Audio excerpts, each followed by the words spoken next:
So, when we last left off, Need had just begun to rebuild itself, pulling itself back from the brink. The city is very much still in ruins, but as the survivors converge and pool their resources together and begin to reconstruct the city in their own unique way, a combined vision is understood, and a general sense of understanding is spread throughout the people. Need will be born anew, made in a very unique,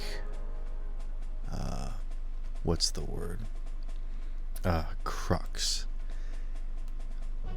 A melting pot that has been under pressure for decades, and now it is coming to fruition. And as some sense of commerce and diplomatic sort of understanding is coming to a set of normalcy, I suppose. Far off in the distance, in nearby towns and cities, in a different region of the Nuvidian Empire, there is trouble brewing. A deal is being made.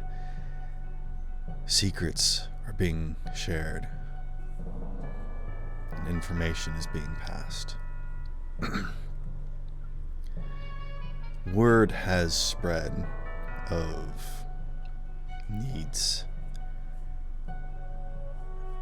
interesting development, and these few persons of interest are beginning to discuss what will happen next, what to do now, if anything can be done, and how to profit from this. As is always, walls and boundaries are to be tested.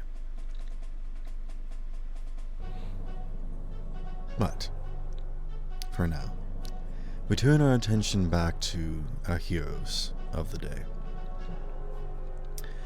As Jack has mustered the strength of the people, bringing their attention away from the ruling class that is attempting to persuade them to align. But instead, Jack wants the people to be aware of who they are, and perhaps now more than ever, they need not to heed the call of a higher authority or listen to those that might have better plans for the people. Joshua begins forging anew and crafting weapons and investigating the mysteries behind this attacker. Holgir is rallying together reinforcements and checking in with contacts. Mai is distracted and seeking out the attention of animals nearby and attempting to make sure that in this situation that even the small things are not overlooked, such as life of nature and things around you, as well as making sure that these animals are not forgotten or mistreated. Natalia, you have just received a missive, an invitation by a runner that has stated that it is from Malachi. And now that he has departed, you stand with a small packaged note that has a silver ribbon around it. And as this runner has left the area and you are holding it, the ribbon actually fizzles and disappears into thin air as the rightful intended party is currently holding it. This magic seal has released, and you are able to open the letter without any further action.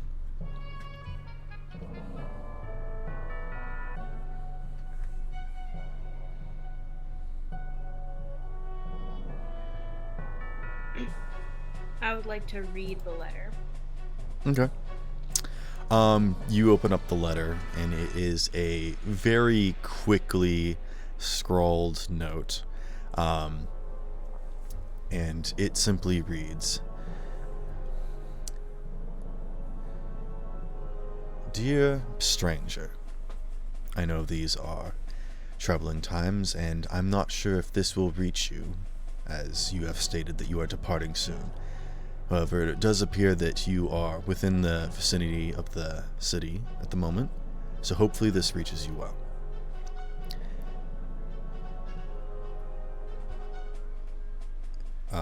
And then you can see that he's started to write several things and cross them out a few times before simply stating, before you leave, there are some people that would like to offer something to you.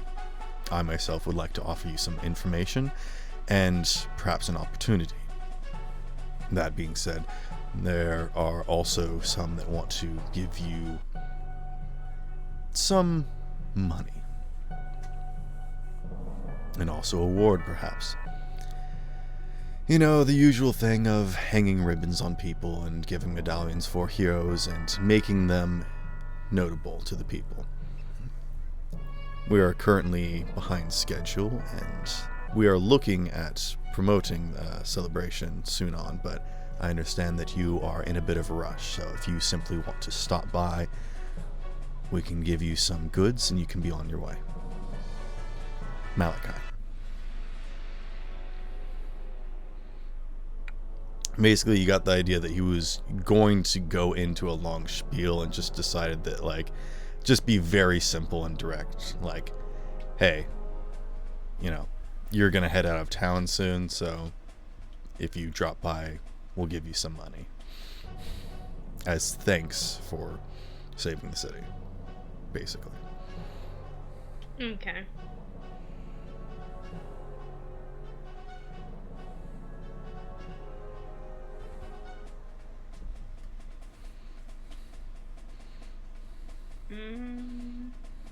I think I'm going to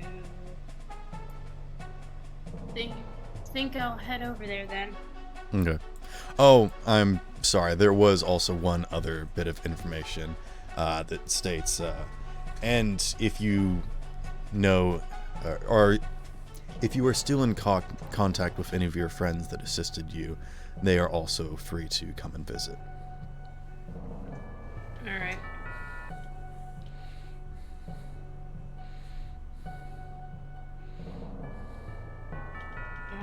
I know that Mai is back at the pet store, so I'll gently go and grab her.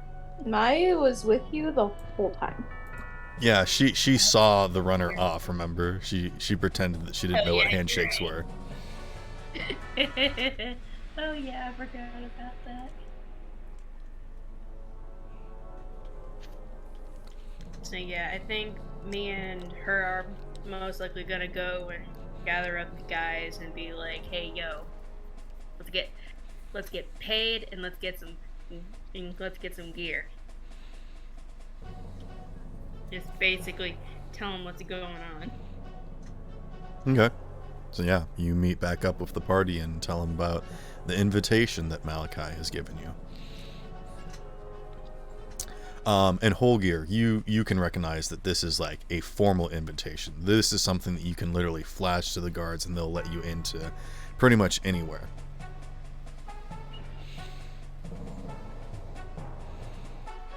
Well, looks like you've made a very good impression on Malachi. This could get you just about anywhere.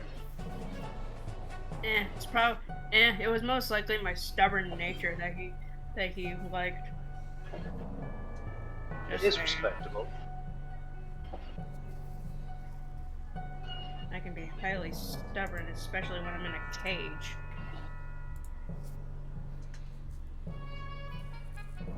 That feels like a bit of a story. Now the real question is, do you want to go as is, or do you feel like getting dressed up?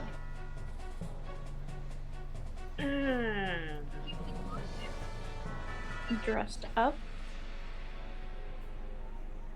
I mean, it probably would be more polite if we did dress up, so I suppose we could do that. I will say that you can tell by the shortness and sort of informal way that this note was written that it was literally just a note sent out. So, Oh, yeah. never mind. This isn't like a grand invitation to the royal ball or anything. This is literally Malachi being like, I don't know how to get in touch with you, but hey, if you stop by, I can give you some stuff. As thanks. Was that supposed to be something for Cinderella? I don't know what you're No, I referring think to. he was just giving a general analogy. Right. Like, we don't have to be fancy to go there. It's just Yeah. an informal invitation. Yeah, the note was etched onto a glass slipper. No. It's not like a frantically scrawled note necessarily. It's not like crumpled up or anything, but this is literally like this would be the equivalent of someone man, I can't even think of anything. This is like a pager, you know. This is someone like sending an email of like, this is basic information, get back to me.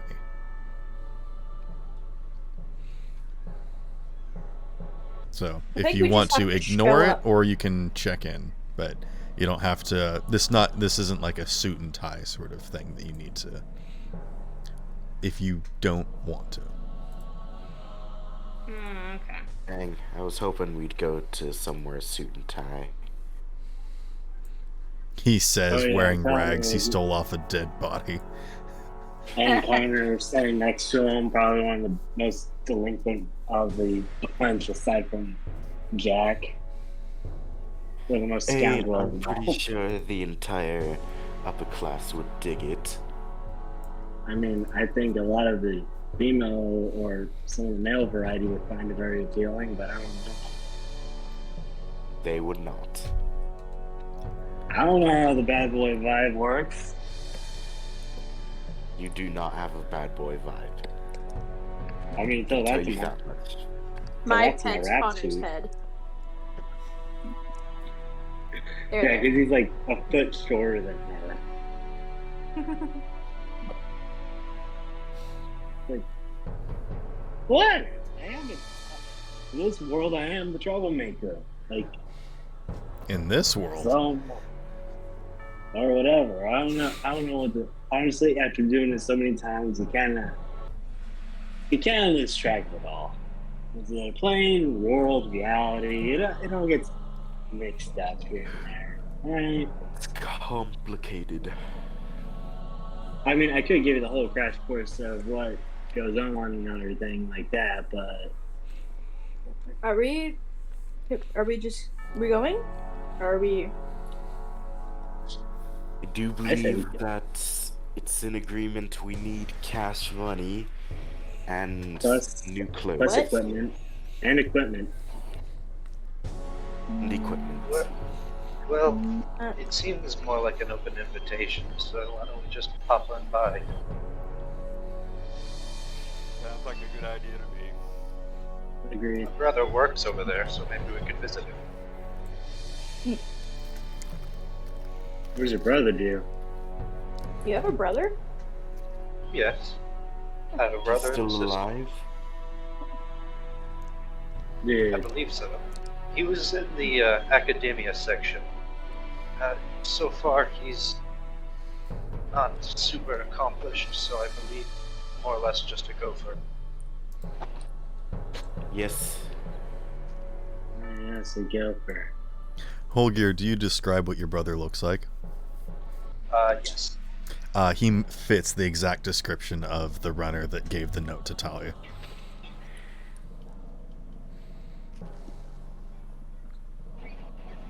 Yo. Jack, we ran into your wow. brother not too long ago.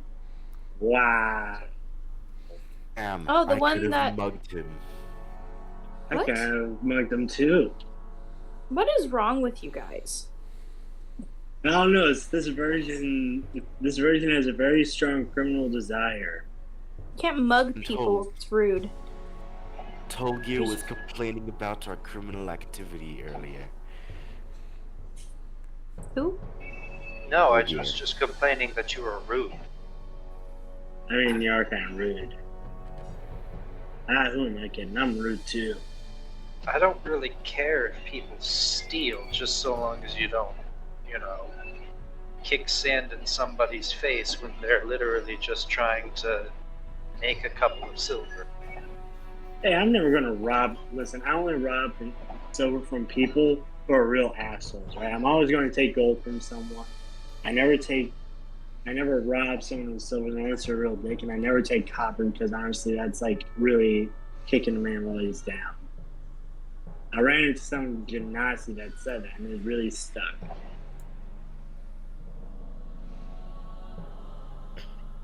You people So are then weird. what was that whole deal where you robbed that merchant for his tool, then shut a standalone door in his face?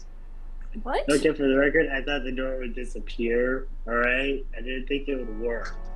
I didn't think it'd stay, okay? And also, I've done a lot worse for a lot less. Plus, you're I shaking knew his head at those that. tools. Plus, he was asking me for those tools, and honestly, I need an excuse to do. Honestly, I haven't used my magic in a minute, so it's like I wanted to flex it a little bit. So sorry if I wanted to flex some of my magical abilities, because unlike some of us who can turn a giant liquid shadow snakes or fire gods or whatever everyone else can do, Jack is like freaking strong now. I've seen what Jack is doing. All right, so I'm sorry if I wanted to flex a little bit. I just You don't want see you me to know that you created a door-themed villain. I did? Yes. Yeah, I can't wait for us to open a door and then teleport to the plane of fire. Surprise! He just bonks you on the head. Ah! I just closed the door. Knock, knock. Who's there? The door. Hold up. Oh no, it's Johnny. Okay. As you have this conversation, you begin heading towards the capital. People are still maneuvering about. There's actually not as much commotion near the mountainside where the sort of higher up district is set in place. And the castle hasn't been hit at all, except for Malachi's tower that got destroyed. But as you approach, you can talk your way in. You show yourself the pass, actually, I am kind of curious. How do you guys approach this situation? Someone just walks up and says, "Bear with me." Kind of just gonna be like, To the All rest of the right. party. And who are you? I'm his Seriously? assistant. No, Or, I'm Malachi's- Malachi's assistant. Yeah, and I'm your assistant. Well, Malachi has no registered assistant. Apprentice? I'm good. It's at this moment I'm just gonna walk up and just flash the letter at him. Yeah, he's like Wow. going into this spiel of like, Malachi has several understudies that are working under him, but there's this one person he's been trying to get to do some paperwork that hasn't been showing up. Then you show the paperwork, he's like, ah, well, very well, miss, you may head on in. Is this your entourage? They Oh, are. cool. Oh, we're her party. Now let's get you. I thought we were a crew. He rolls his eyes. I don't get paid I'd enough like- for this. And just goes and pulls open the door for you guys to go inside. Yes, you do. He's like grunting on the big door. Stupid Do you thing need- stuck. Hold on. Do you need help just a with sec. that, or? No, it's fine. And he grunts and pushes on it a little bit more. The one time my character tries to be genuinely nice, and he's basically immediately shot down. It's just the thing's a little stuck with the state of things being with the shaking of the structure. It's fine. And then with like one sort of jerk, he pulls the door open. Alright. Just head your own way upstairs. Ask anyone around this sort of point you in the direction towards the Great Library. Malachi's indisposed at the moment. They're currently under construction in his quarters, so he's been hanging out in the main library, so you might be able to find him there if there's someone else that can point you in the right direction. And he just sort of takes off his helmet and gives you a wave and a bow. Like, go on in. I do a curtsy type deal and just go on in. Yeah, it's, whatever. Need a raise for you. I'll just go on in. I did my thing already. You just head inside. It's fine.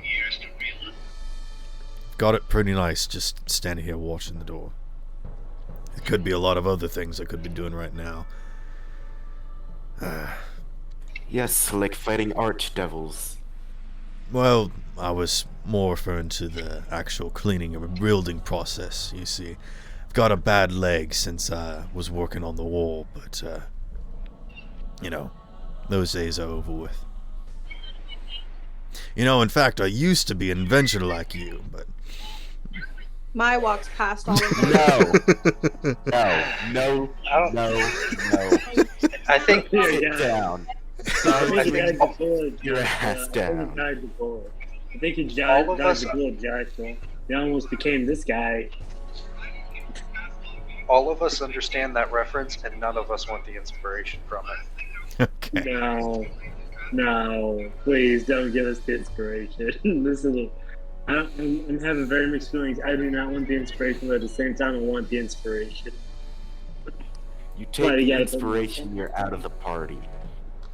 I don't want it, but the player in me really wants it. Not take the Okay, inspiration. bye, guard. You dodged the bullet, Joshua. Can't have ended up like that guy.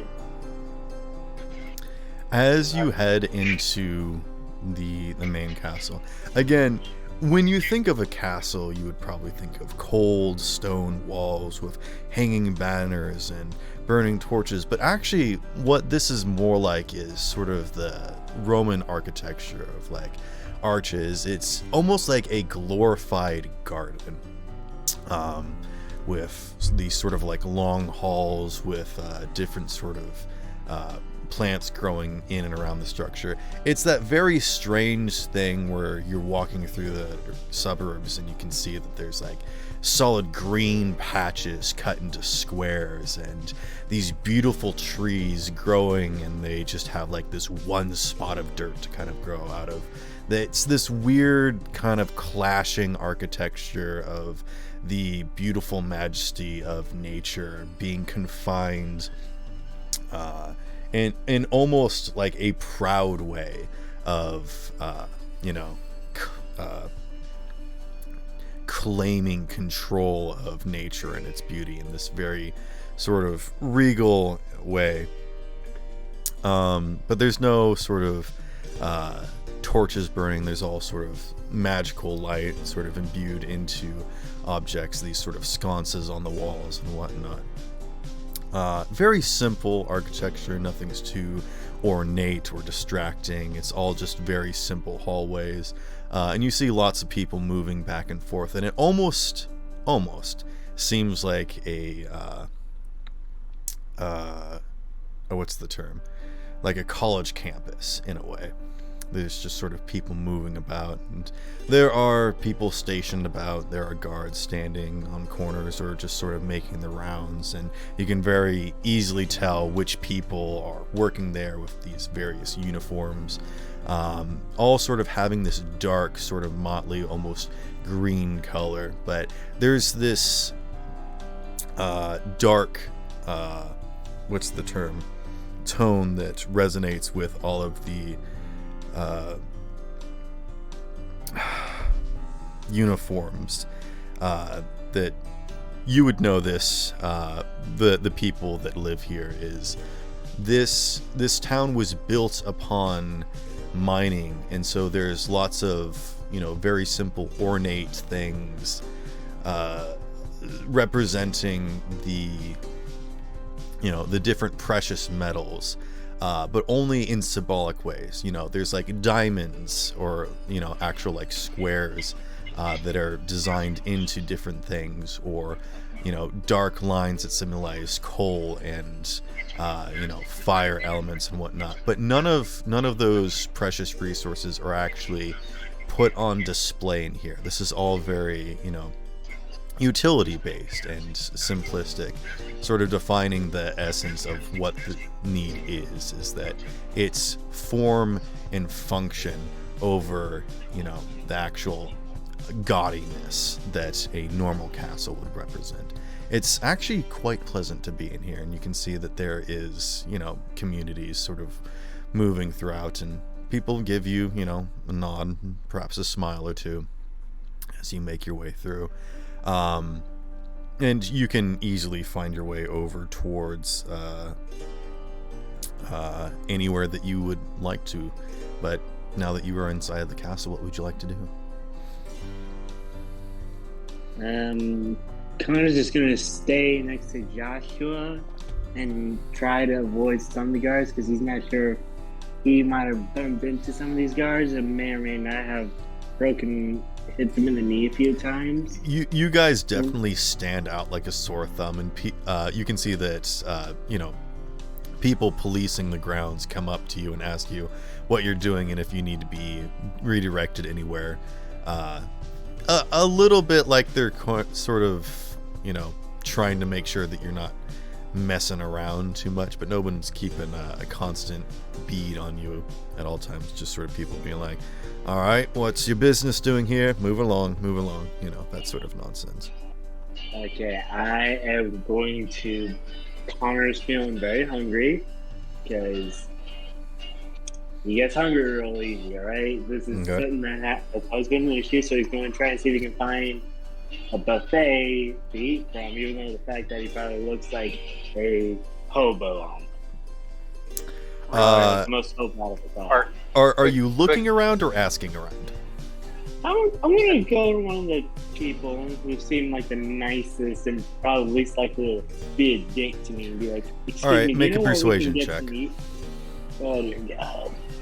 Well, thank God I'm a bard, because I got good you can't give yourself bardic inspiration. I know, but oh my God, I got a nat 20 plus 5, 25. No way. Okay. Yes, You walk up to someone that's currently eating food. They've like sort of hold themselves off to the side and sort of what would be what you assume is their daily routine, like this sort of small quiet corner. And as they're about to dig into this little meal that they prepared, you come up and stop them and like, yes, well, the dining hall is down there. There are things that you can purchase, but it's might be a bit out of your price range. I don't know. You don't. Sorry, that may seem offensive, but just sort of judging you. That. No, you're right. I am a total elbow. Honestly, it's a miracle that It's fine. No, it's all right. I just, just trying to give you a heads up. Stuff isn't free. In fact, it's a bit more pricey inside here. But the conditions aren't bad. Would you recommend a place that's probably the cheapest to get it? Because we might be getting a lot of money very soon. So I'm just trying to gauge like what's considered the cheapest place and the most expensive place. So it's not like, oh, we're getting conned out of the money. There is this rather interesting shop that's it's Quazo's, and that's where I got this. And they hold up this like sort of large sandwich that's sort of on rye bread, and you can see that there's multiple stacks of different sort of meats and vegetables and cheeses in there. And they say they have a bit of an interesting flair of vegetation and meats that I'm not sure where they're from, but it's quite exotic. I'd highly recommend it. Would I recognize these plants and these vegetables anywhere? Or like Connors from the multiverse? No, this is not a Quiznos reference. But. Sorry, I was hoping it was. Arnold Quaizno. Hey, thank you very much. It's like sandwich meats and whatnot, but I mean the way that it smells, it's kind of more like a. Actually, go ahead and roll me survival. I got a +4 survival. 22. Okay. There's a hint of some sort of spice there that's very foreign. It's kind of the way that I don't know if you've ever had Indian food, but it's sort of got this sort of juice sort of flowing out of it. That's it's unlike anything you've ever experienced, but it smells. It smells off in a way that lets you know that it would taste delicious. Oh, that does look so good. I gotta be very honest with you. Yeah. I think I might have eaten there once before. I don't know. Yeah, well, it's quite good. So, check that out. I suppose. Yeah. Thank you very much. I do my attempt at looking a curtsy, dismiss. Sure thing. It's alright. I'm just like, I don't know what the hell I'm doing. I'm just winging this. And I just go back and be like, hey guys, I found this cool food joint. According to this guy, they serve really good food and it looks really good. I tell them all about it. Go for it. Oh, and also everything's a lot more expensive up here. So we're going to probably need that money a lot more than we think we are going to need.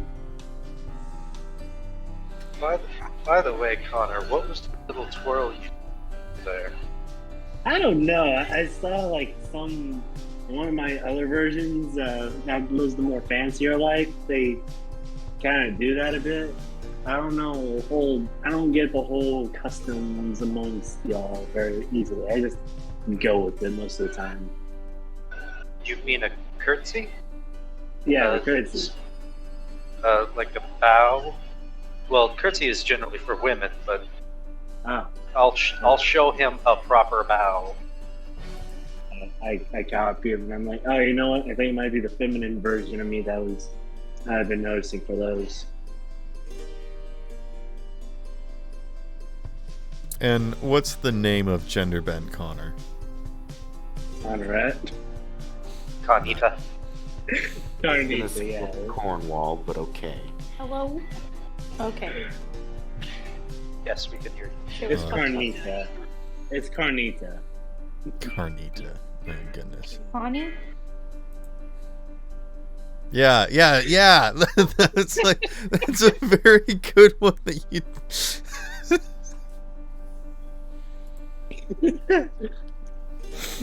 It was a clear and obvious one for you, and you just complete.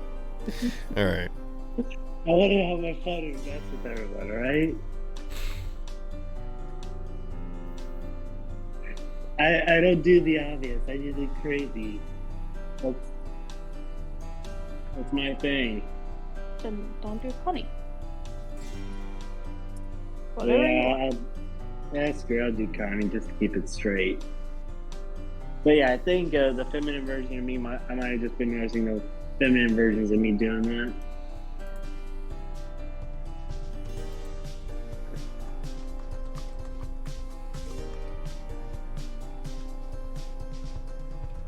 So let's go and get our money, get some food, get supplies, then what do we do from there, boss lady? I look at Talia. Oh, Talia, I think I got an idea of who might be out to kill us.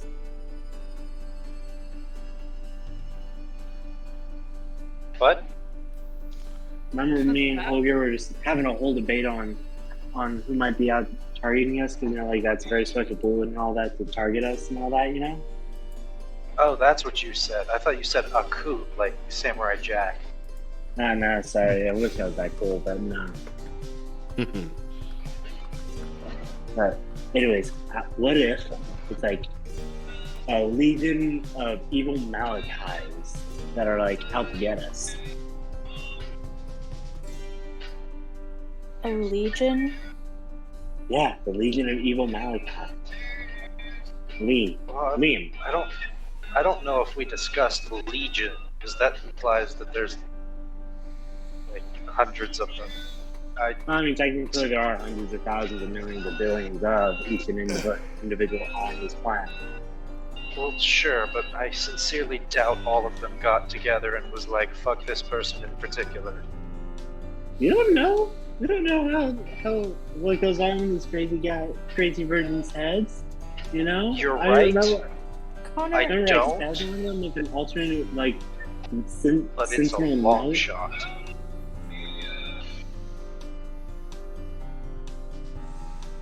Just an idea. Connor, why do you think it's Malachi? Honestly, he's the only one that came to mind, thinking of someone who could have a legitimate grudge against all of us. I don't know anyone else. Yeah. Why would he have a grudge against me? He doesn't know me. What'd you do? Guilty by association. I just got him stabbed in the chest. Why would you have a grudge against me? Yeah. Guilty by association. Why would he have a grudge against I've done You know nothing. what? I've done nothing to Actually- Malachi. Wait, Talia, why did he have you locked Jack, in the you cage? remember... Wait, yeah, what? So it's a like evil You were in version a- of me. Yeah, when I got here, I like pooped it into Malachi's office where Talia was locked up in a cage. And Malachi was doing some, like, his, how villains give, like, their origin Monologues? story, or, like, they have a monologue. Yeah. I'm starting to feel more confident about my theory. I feel so smart. But you have no solid basis of evidence that it's even him, so really your theory is still a theory. But there's no solid basis theory against my theory either. You also haven't ruled out any other possibilities. Alright, what other possibility could there be? I don't know. Could be you. What? Lack of other possibilities doesn't make your possibility a fact. Thank you, Jack. You ruined me, Jack. You ruined me deep. It turns out to be an alternate version of Jack that's trying to kill us. Oh god. It makes Wait, so much wait. Oh god, I more wish. sense now. Makes so much more sense now. Well, It adds up. Joshua, did you Wait, what tell do you mean you Connor about the wish? Kongu? Yeah, he told me a bit about Kitangu, that I'm a puppet to Well, him, that's and I'm just probably as what the I fuck it is. I highly Well, doubt. then, Oh, come on. There's only one of me actively out here. As far as I'm concerned. You're not I supposed like to the know main about individual. him. He strictly told us not to tell you. Why would he And tell that's you? why not I to tell told me? him. Why did he tell you Joshua, not to tell me? why would you fucking defy a Oh, 'Cause I have Why a does that deity take- protecting me now. Isn't he an old You deity, don't- though? yeah, but there's not a deity protecting the rest of us. I mean, technically, I gotta protect him from the deity, but it's not the same as y'all's. Also, we got Talia who can go all Shadow Snake. Yeah, but that didn't help her Holger from is getting just a shot in the person. back. True. And that's probably how he knows about that kind of stuff. If it affects her as a demigod, because he is a god.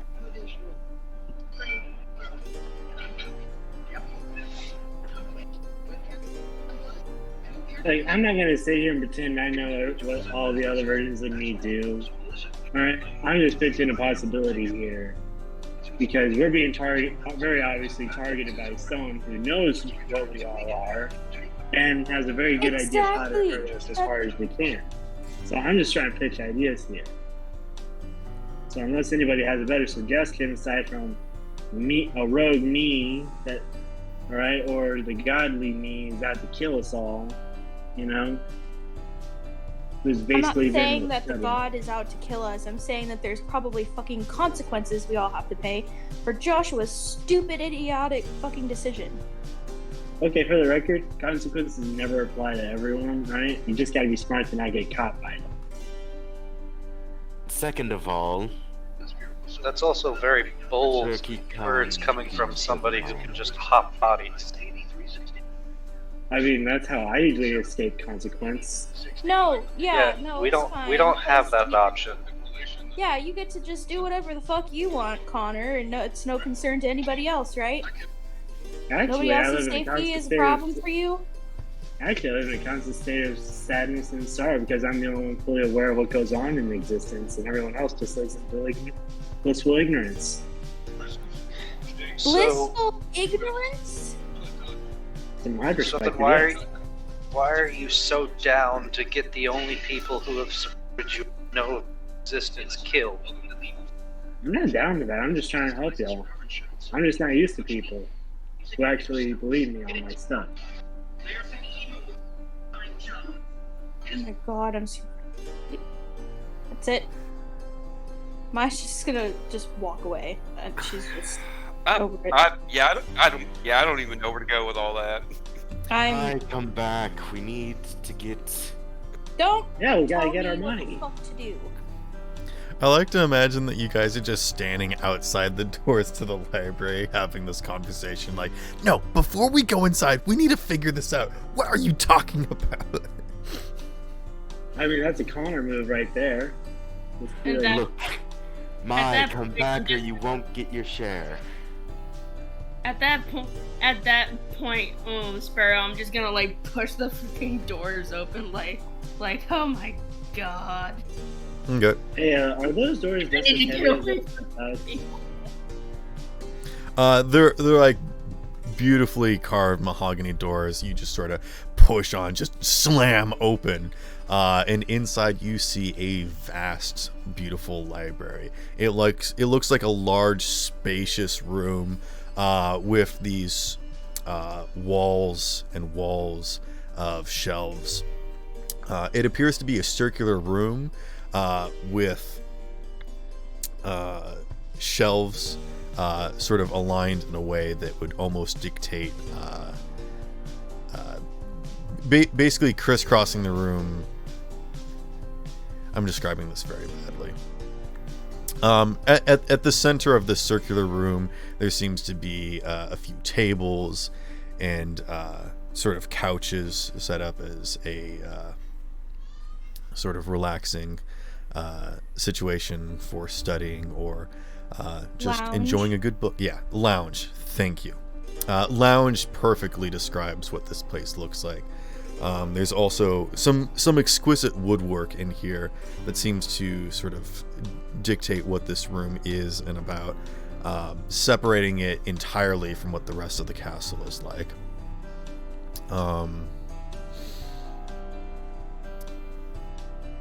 And if you imagine this room to be cut like a pizza, basically, all of those lines are just shelves, basically, if that makes sense. So shelves cut up this room sort of into triangular wedges.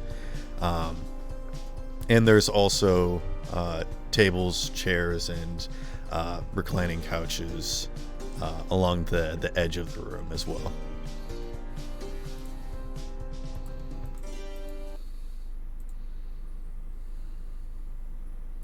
Go sit down. Oh, Malachi.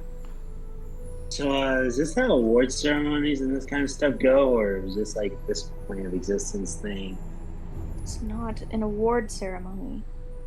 We're just here to Just get getting stuff. paid. I like getting paid. Well, at least this version does. You call out to Malachi, and he responds, "Yep, coming," and sort of walking out towards the center of the room, wearing some sort of sandals and this,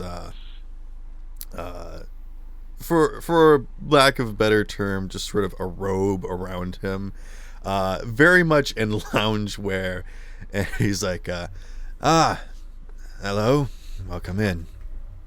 Pardon. We got a bad time, or No, I just don't have a lot of outfits at the moment, so I'm using one of the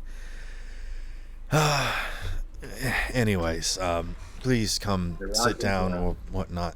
This, if I'll be perfectly honest, and he goes and sits on a plush chair, and he's got like this big mug that he takes a long swig from.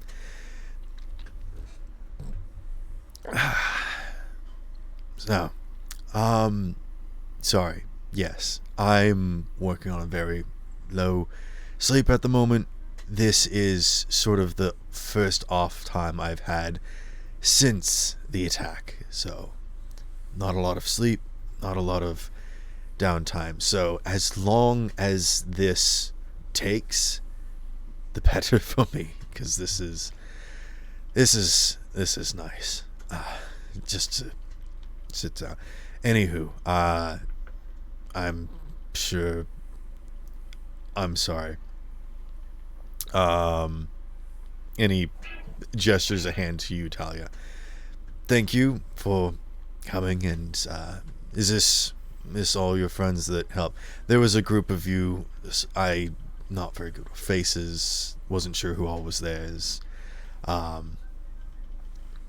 all of you from other places, or do you live here? What's the situation? Just give me the quick rundown, if you don't mind. I'm Why? not from anywhere. Native. Oh yes, I recognize you, Hogia.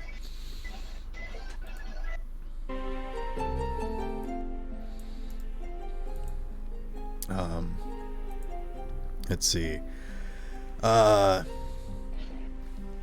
Oh, Joshua.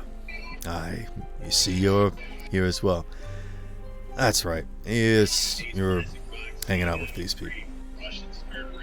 By the way, if you don't mind me asking, how's my brother Alder settling in? Honestly, I have not been giving him as much attention and appreciation as he does deserve.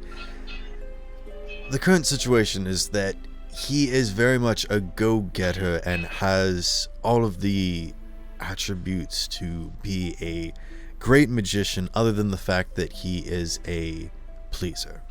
So, I am currently running him through the paces by making him be my secretary, for the lack of better words, sending him on errands and making him do menial tasks, just waiting to see if he's going to say no eventually. It's one of Trying those to wear situations. him down. I'm not trying to wear him down, but I want him to be able to stand up. I don't want him to simply kiss up to me. So, we'll see. I like that. That sounds like kind of clever.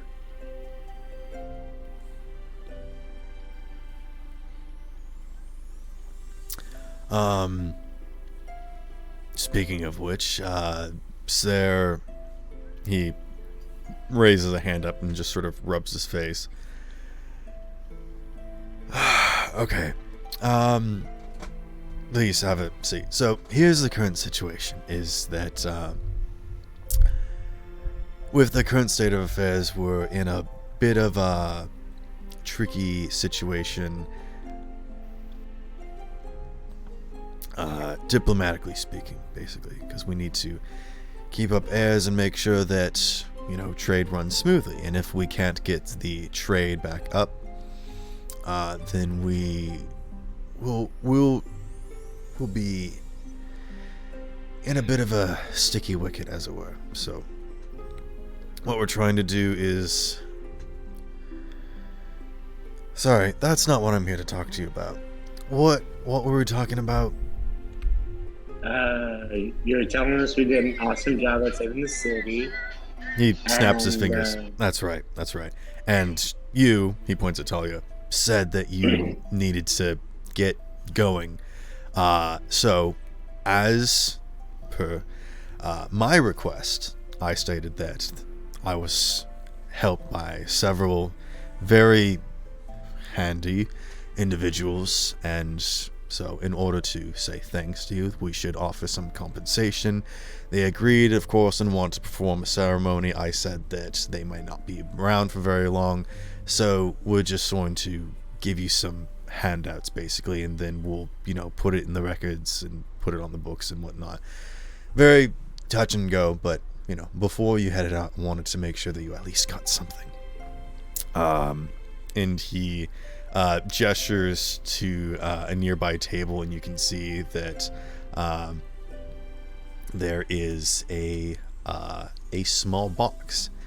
And he says, I wasn't sure how many were in the group, but I said that, you know, with the usual amount that we put into ceremonies and outfits and the typical medallions that we hand out for service and whatnot, we just decided to give each of you 100 gold pieces each. Is that fine? Does that sound alright to you? Karen just faints. Okay.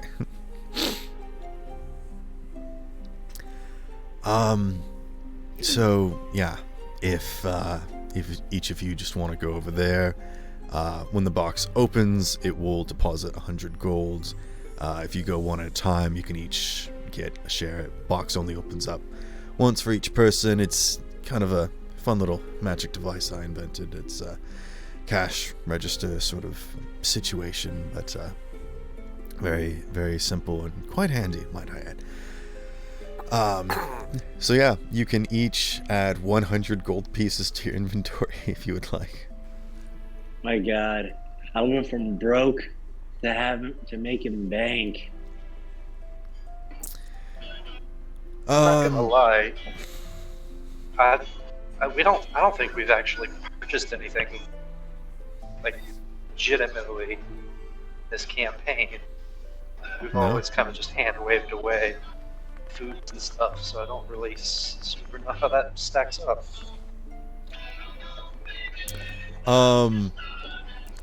The things that I try to do when I run campaigns is really try to avoid, you know, renting out an inn or, you know, buying food and materials and whatnot.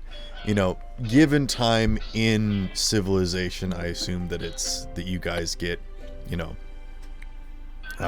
provisions and whatnot. If it becomes a situation where you guys have been out for too long, or, you know, there's a crisis or whatnot, I will say that there will come an issue, but otherwise I try not to, you know, get too nitty gritty onto that stuff.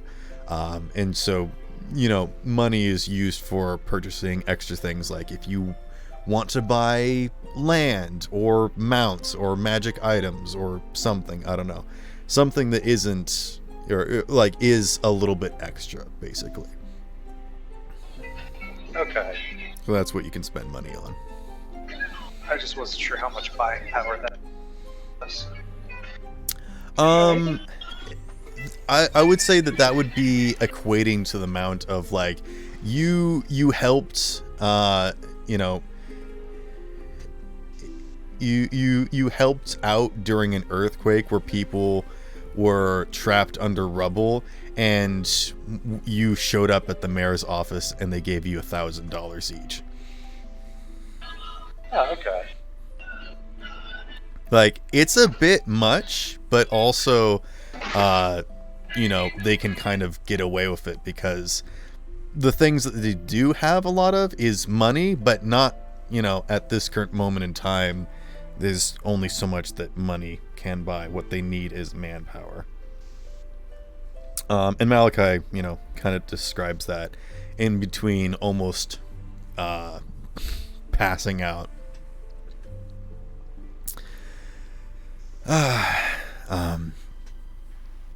Yes, well,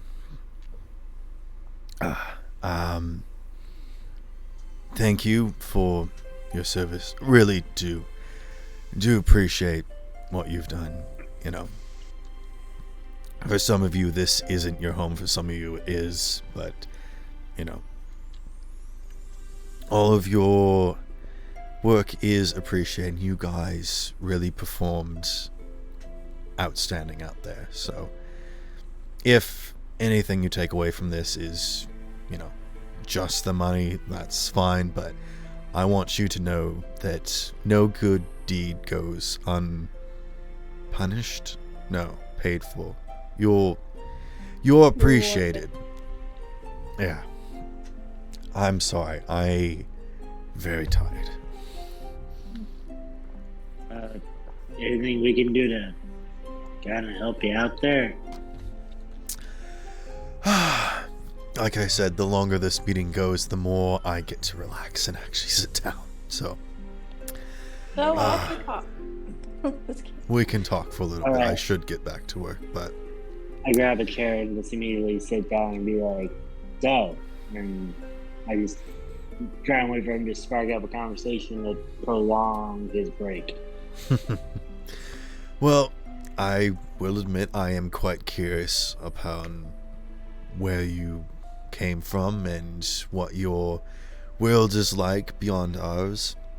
After all, understanding things is key to actually, you know, making things better. We can all be better, but getting to know other people's perspective and seeing things differently can completely shed the light on things that most of us have had our nose in for so long that we've gone blind.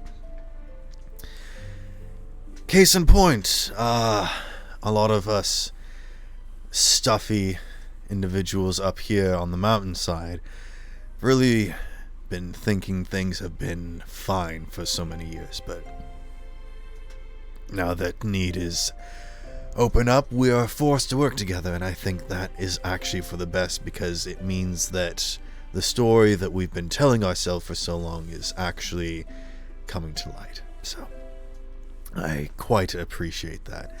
After all, I came to need because of its outstanding resources and diversity, but as I saw that it was slowly being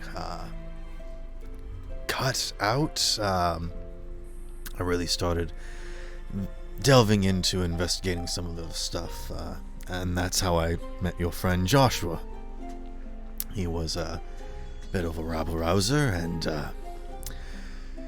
really wanted to give him the chance that I wish I had gotten when I came here, which was to, you know, take from my perspective and, you know, have all the opportunities to learn. But it seems as though Joshua has always been holding out on me and always knows more than I do and is constantly one step ahead, which is frustrating, but we have much to learn from each other.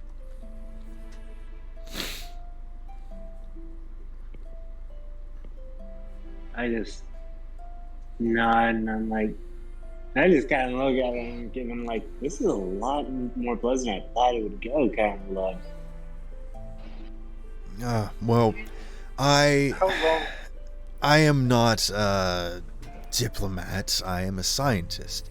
What I do is study things and attempt to understand them, and then and only then can I determine if it's anything that we can use or if it is something to simply be catalogued.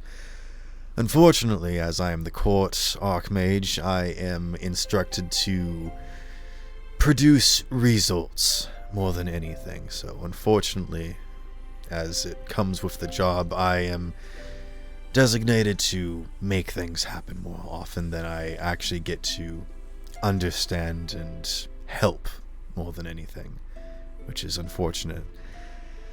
But with all the red tape and the bureaucracy, we must all do what we do is best. I know that feeling. So, Malachi, just to make this clear, you're not the Malachi that kidnapped Talia, correct? He Oh, thank God, I was gives you a going to say that. long, hard look and taps the finger on the side of his mug. It was Yeah. never my intention to specifically procure any individual for any specific reason. However, if you had paid attention to nearly any of my long-winded speeches, which I honestly don't blame you, you would understand that one of my main projects right now is observing and containing some of the breaches between our worlds, and all of them rounded out this crystal that we sort of discovered down in the mines at one point. And in doing so, I had backups in place that if something were to travel to our worlds, we would be prepared, and I have contained several entities as well as other cosmic forces, one of them being your friend, and he gives a nod to Talia. He actually like raises his mug at you, Talia. So, to answer your question, did I capture Talia? No.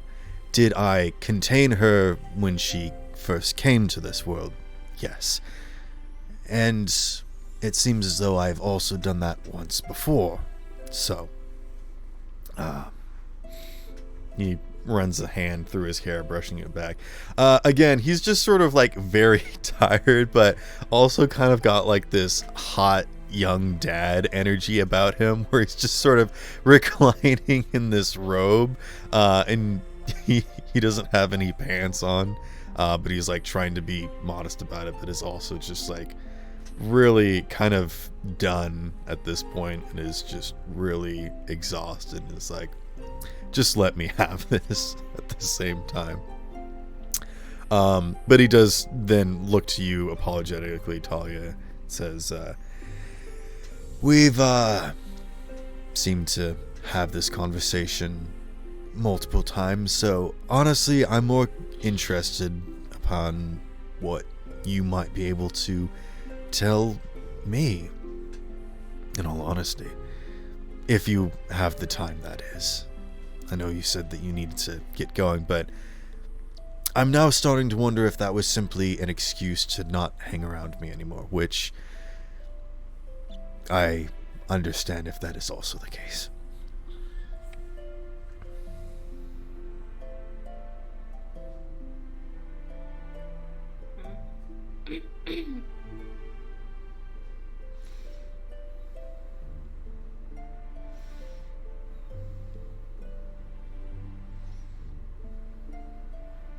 So,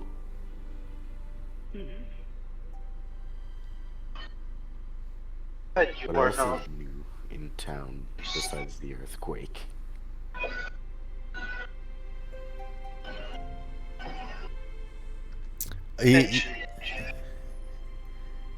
Go ahead. Joshua asked if Malachi captured Talia. He said not intentionally, and then said that perhaps Talia would actually be able to shed more light on the subject.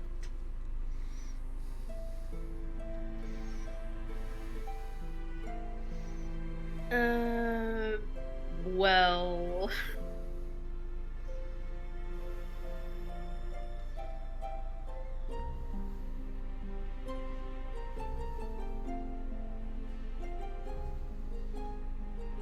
That's a tough question.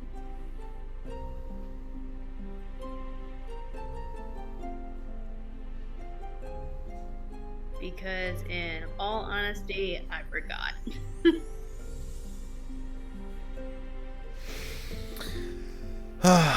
Oh, that is unfortunate. I would be very curious to learn more about our first meeting, about the other me, or the me from before that forgot, or any of this nonsense, but it's quite alright.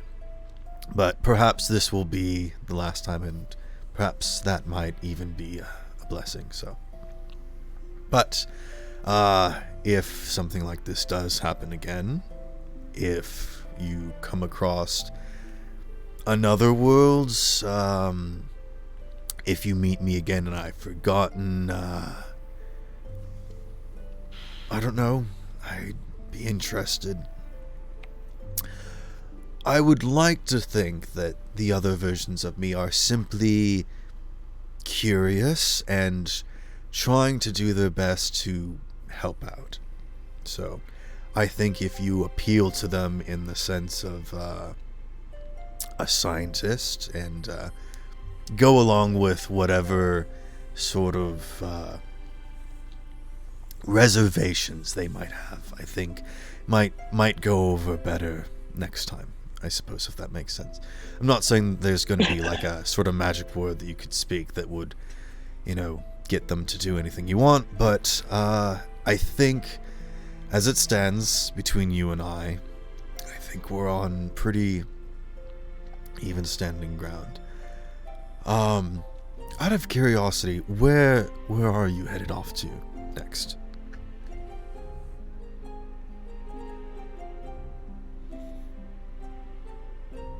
I don't think any of us know for sure. We were told that there was an upside down waterfall. Find that ought to be where our next steps lead.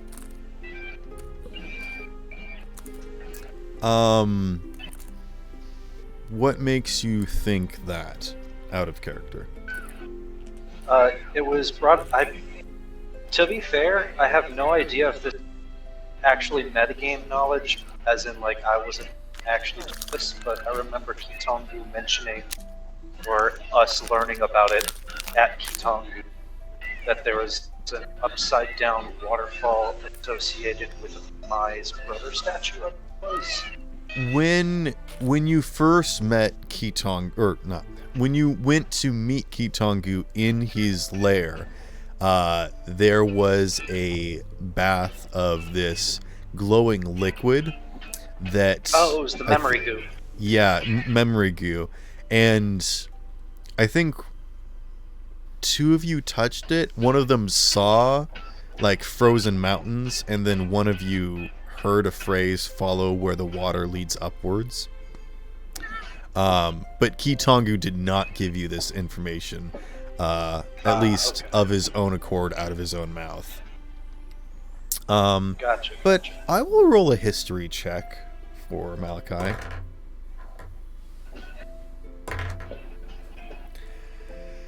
I'm not one for geological figures or riddles, unfortunately. So, I cannot really say where that might be, if it even is on this plane of existence or somewhere else. Sorry. Would Connor have a vague idea of what Olgir could be talking about? No. Okay. Worth a shot. Specifically, you wouldn't know. Alright. Again, I'm just asking out of curiosity. Malachi waves his finger and he's like, actually, there is something. I don't know. Just sort of some random bit of information. Well, if you weren't going somewhere, which is what I did tell the entourage, the stuffy fools up in the not. I told them that you weren't going to be around for very long, so they wouldn't be able to do any royal proceedings, as it were. But if that was a lie, I suppose I'll have to apologize. That being said, it perhaps might be good news if you don't have anywhere to rush off to at the moment, because I do have a proposition for you, if you're interested. And you might be intrigued because of this information that I'm about to give you. You can lean over to Charlie and be like, be careful, these kinds of deals have some real shady stuff to them. He sets his mug down, puts his elbows on his knees, and laces his fingers together and leans forward. As you well know, the entire city of Need is under repair, which means that we are vulnerable in more ways than one. We're also short-manned, and in order to at least keep up appearances, we need to continue trade business. There is currently a ship that needs to go up to the Nuvidian Empire and make a shipment, as is, normal schedule. I'm not going to get into the nitty-gritty. Basically, we would very much like to have some people that we could send off while still being able to keep Need very much manned, as it were. So we are looking for volunteers and, well, capable people as well as fighters such as yourselves. Just exactly what we're looking for, and perhaps for another reason as well, as I'm concerned about the growing tensions with the Nuvidian Empire and with your, eccentricities. You might be able to blend in a little bit better up there and not immediately appear as spies from Need. So, if you don't mind poking your head around and seeing what's up there and making sure that there's not any sort of weird magics or weapons that are being flaunted on display, that might be interesting to be aware of. More importantly though, and again, I'm not sure why this information would be important to you, but I feel like it is. There is news about a talking tree up in the Nuvidian Empire. Does that mean anything to any of you guys? I'm sorry, you said talking tree? Yeah, there's this sort of plant creature that's sentient and is fighting the Nuvidian Empire on the fringes of settlements. Does it, Hunter, do you know you if it know has like a name? It's just sort of some random Nate.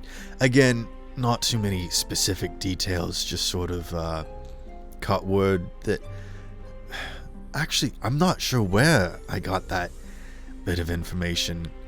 And again, I don't know why I would think that you all would be interested in that bit of information. But I'm just throwing it out there. Does that mean anything to you?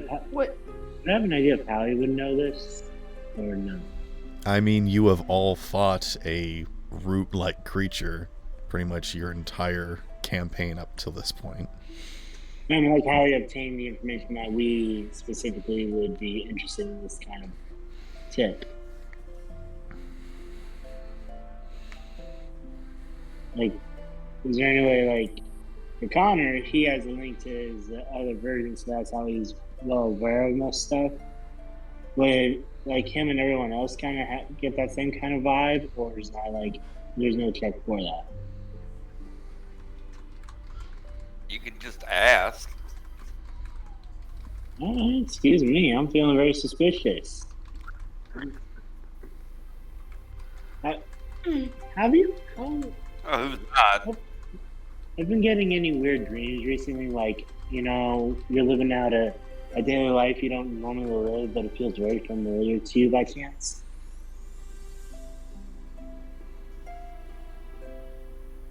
I ask him, I ask Malachi. You ask him what? I ask Malachi, have you been having, like, dreams that kind of feel very deja vu, like, feels very familiar, but looks very foreign to you? No.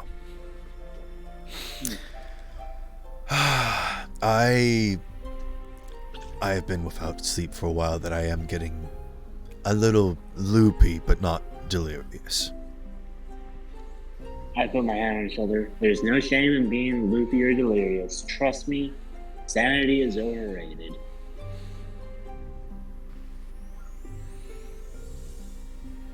And I mean this in a very comforting, pleasant, like, there's no shame in being a little loopy. I don't know if that came off meaner than it intended. It's at this point that you hear a creaking sound, and you all turn and look over as the main door is being creaked open. You can see Alder poking his head in, and he says, excuse me, Malachi. I see that you currently have people with you. Sorry, there's just, as soon as he locks eyes with you, his face hardens. And, like, his jaw gets tight. And his eyebrows just slowly raise up, like, there's someone waiting to see you outside, but we will wait. And he just goes back outside and closes the door. And Malachi raises a finger. Alder, if you don't mind, Alder pokes his head back in. Do you mind getting some refreshments for our friends here? And Alder just looks over at Holgear, looks back to Malachi. Sure, I can do that. Oh no, you don't have to get us anything. It's fine. It's not a problem at all. Not a problem at all. And he goes back outside and closes the door. And Malachi looks over to Holgear. You see what I mean? He has no sense of self-worth and is constantly willing to just do what he's told. And I'm looking for some... Well, he looks over at Joshua. Perhaps not too much initiative, but, well, let's just say that sometimes people need to be a little bit more aware of what they're dealing with and how people are treating them. I think Mai's gonna slip out and follow Alder. Okay.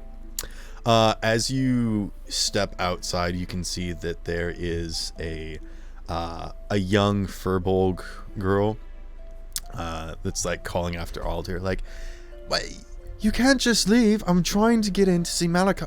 Where are you going?" And she has her back towards you as Alder is just power walking off in like a very disgruntled manner, just sort of muttering to himself.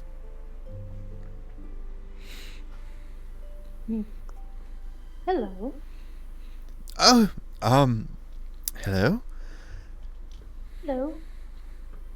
Hello. Hi. My name's Merida. She steps forward and offers her hand to you. Mai takes her hand. She gives you one solid shake and then steps back and plants her head. There's something oddly military about the way that she moves her body. She's wearing very simple clothes. She's kind of just got very simple cloth shirt, pants, and this sort of small little jacket that she's got on. I see you are meeting with Malachi. by any chance, you don't suppose how long it's going to take, do you?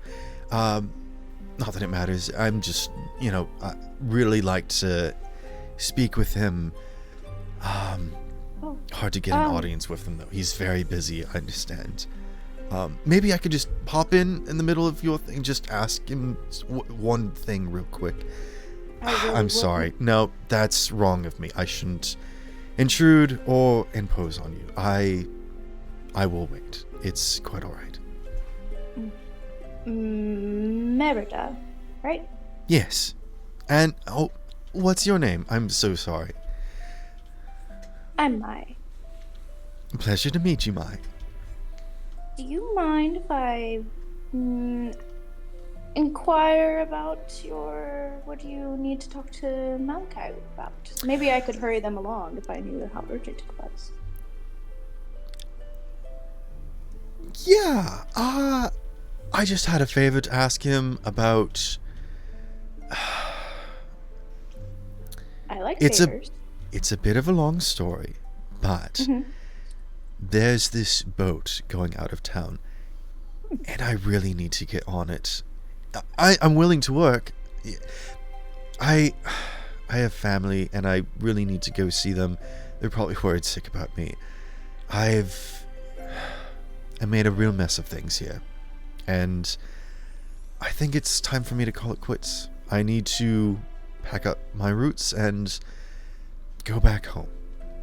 I think it's just better that way, and but I'm I know this isn't a pleasure cruise. I know that this is very important business, but I also know that things are a bit short-staffed at the moment. I'm willing to work quite hard, and well, I'm quite capable, and well. And what is it that you do? Well, I do quite many things. As of lately, I was trying to partake in a bit of politics, but it seems that's not my forte, and perhaps I should go back to making marmalade. Yes, it's run in my family for quite some time. I actually came to Need looking for new flavors and interesting things, but, well, it's not always been the easiest. Mind if I ask why you're here and what your business is with Malachi? Perhaps I might be able to help out and speed things along. She smiles. I like your tenacity. To be quite honest, I don't know what they're talking about in there, nor do I care too much. I honestly can't stand looking at Malachi any longer. Oh, well, that's a dear shame. He is quite handsome looking, isn't he? Sure. Right. Well, even the most handsome man can't be too handsome for you to hate if he locks your friend in a cage and almost causes her death. She puts a hand to her mouth. Oh, dear goodness. What happened? I'm sure it wasn't like you were sneaking around his tower or anything. That'll get you locked up right in the dungeon real quick. No, it was more like the thing happened with the giant insect things, and then I heard my friend screaming from inside, so I kind of, busted in to help my friend. She looks extremely confused. What business did the Kagras have to do with your friend getting locked up by an artificer? I don't know what happened before I got there. All I know is that he left when it...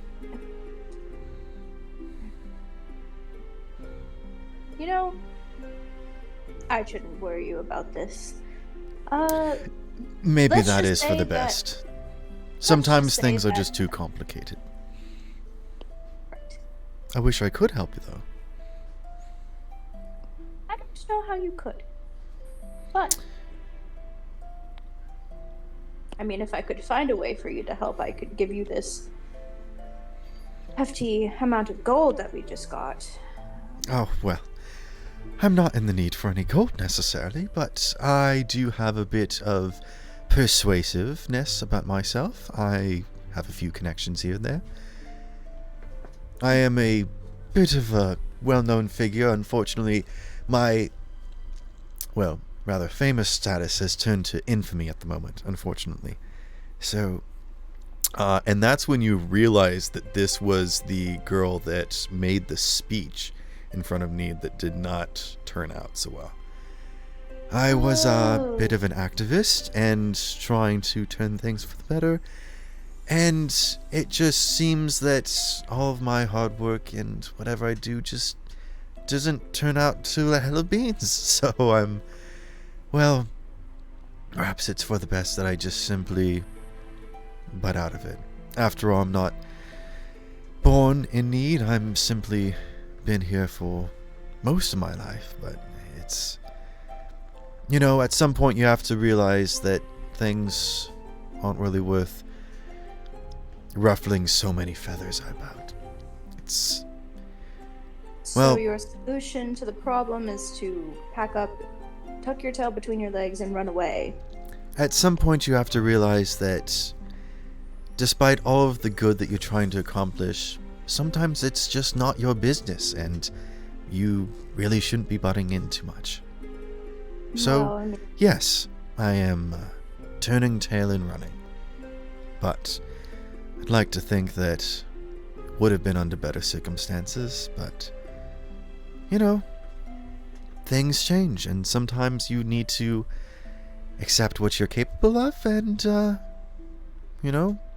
accept your weaknesses and get better at the things that you do care about or are capable of.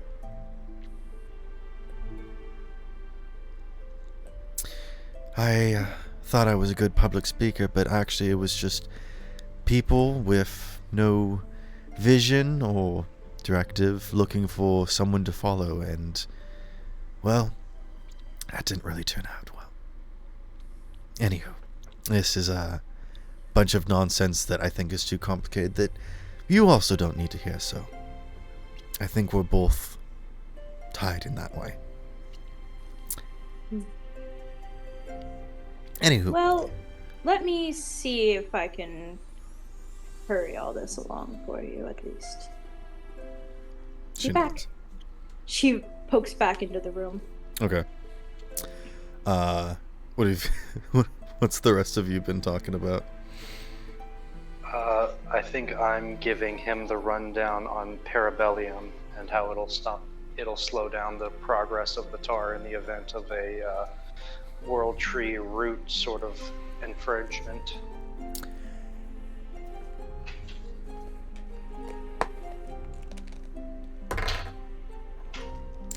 He nods. He doesn't say a word while you're talking, but seems to be following along. That is interesting.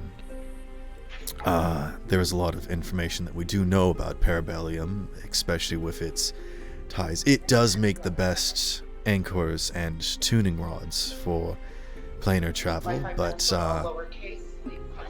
interesting that it is quite beyond that and even useful for what appears to be a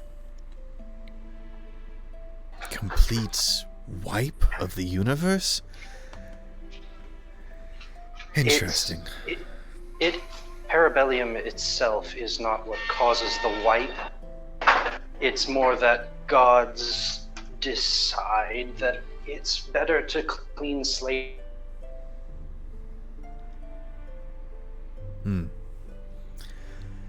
I see.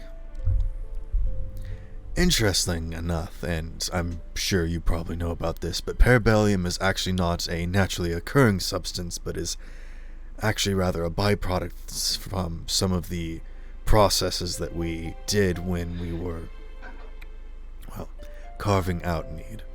Oh, actually, I suppose you weren't born and raised here. You're from out of town, aren't you? I'm Yeah. mostly raised here, but if it's long history, yes, please give me an explanation. When need began to be desperate for finding more and more resources in order to sell out, we began to turn to desperate measures, turning from manual labor and magical means to industrialization and an invention of a very dangerous substance known as black powder. We tried exploding most of the resources, and when that didn't work out, we turned to even weirder magics. Unfortunately, most of the records of it are stricken, and only few know of what the actual resources is. And what little I do know, I can't tell you. But it seems as though they were able to manifest something that was able to eat away at the rock and leave behind all these precious stones. But in doing so, it would change the structure of the very core elements of what matter was. And I would assume that this happened upon living subjects as well, which is why it was erased from history. So it could potentially turn a person into gold? Or whatever precious gems you would want? Make a persuasion check. Like, now admittedly, I'm not the most versed, but like sort of how a Medusa works, turns people into stone, turns people into gold. King Midas? Just make a persuasion Does- check for me. Persuasion. 26. He looks around to make sure that nobody's in here other than you guys, and leans in really close to you, Holgear, and whispers, "I'm not certain if it is sentient or not, but what I can guesstimate is they tapped into something that was able to transform matter into something else more malleable. I would assume that it would either be some sort of strange magic, or perhaps summoning an entity that would consume all of the rubbish and leave behind all the ores. And when they realized that there were no ores left and they were simply digging themselves a hole, both physically and metaphorically, deeper and deeper, and the risks of using whatever this substance was began to be too costly, they simply had it destroyed."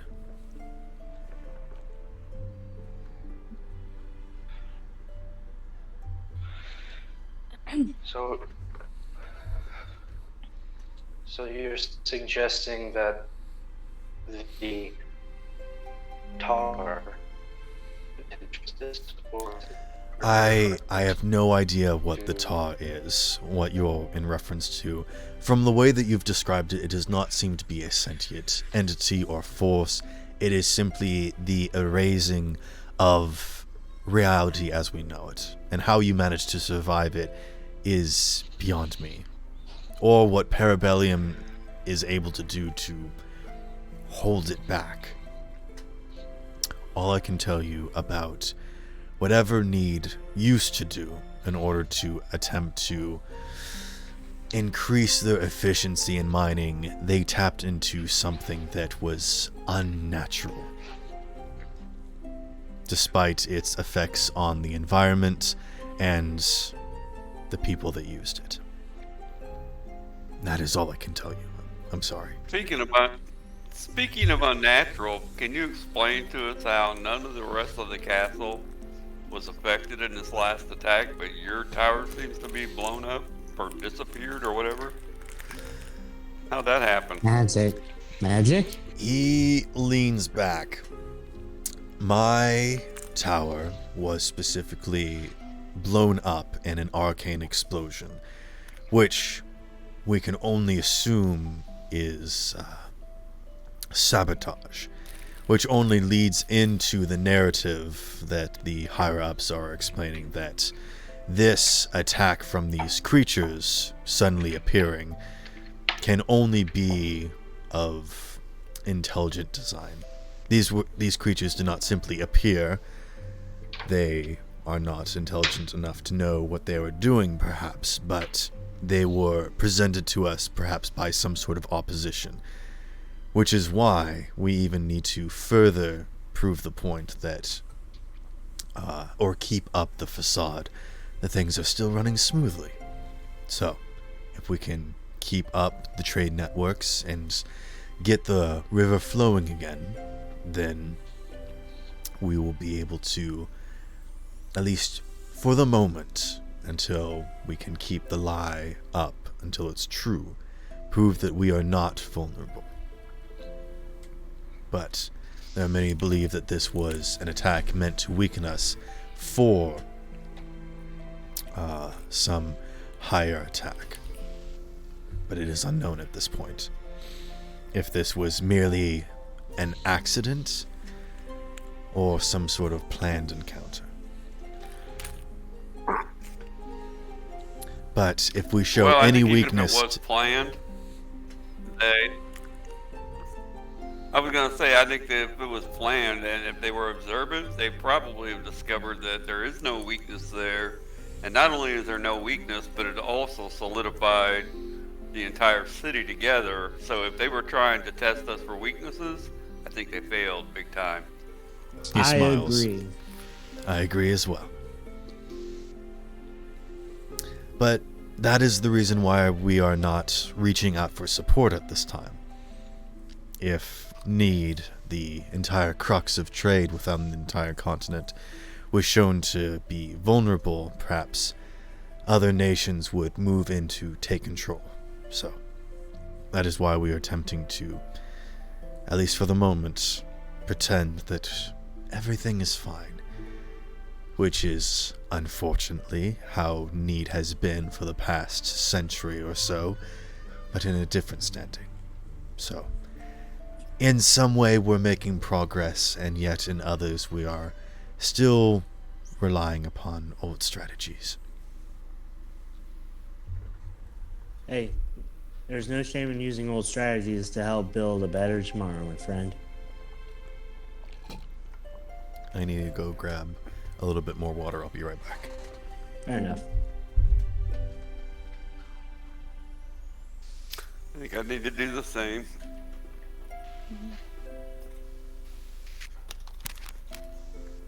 Alright, so we can all agree Malachi is up to something shady, right?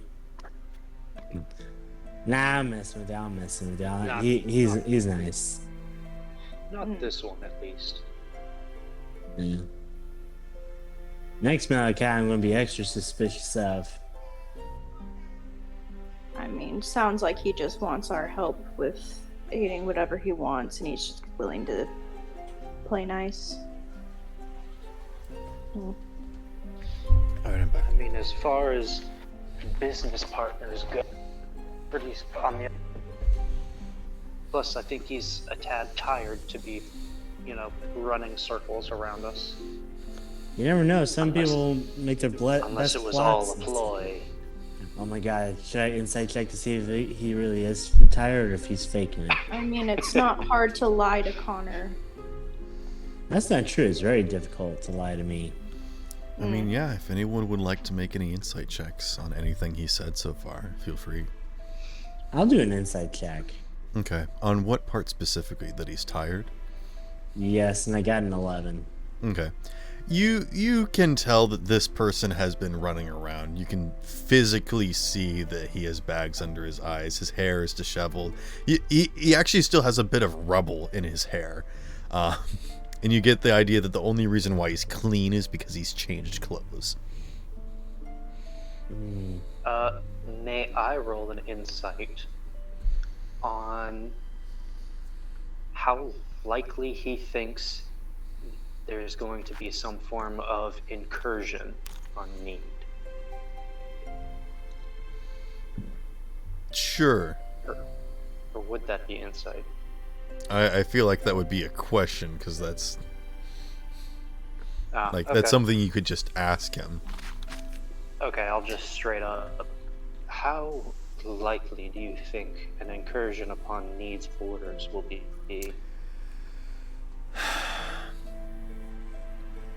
Here's the difficult thing. If this had happened yesterday, I would have assumed that... I'm not sure. But now, the only thing I am sure of is that I am unsure. It's the strange thing with science. When you study something, the more you know about it, the more you realize how little you know. Now that I am aware that I have met you before and I have no recollection of it, means just about anything could be possible. It is, trust me. I know. I might have assumed that these things were summoned as an attack, but with the whole intricacies and what I can only assume is the destruction of my tower for the sake of covering up the essence of summoning creatures from other worlds, which has been what I've been studying, I am up to believe that this might be a cover-up of some kind, but I can't say for what. And it's at that point that the door opens and Alder comes in with like his arms full of like these sort of bottles in his arms. Alder, right on time. And he comes over and places like a few bottles down that are different colored flavors. And he says, I got these from the machine down the hall. There's a few flavors here, and Alder, did you purchase these with your own money? I did, but it's fine. It's not really a big deal. Well, all right, as long as you say so. I mean, And he you could ask side for eyes you, reimbursement Holgear. if it's I mean, you could ask for a reimbursement since, you know, it was a work-related deal with your own money.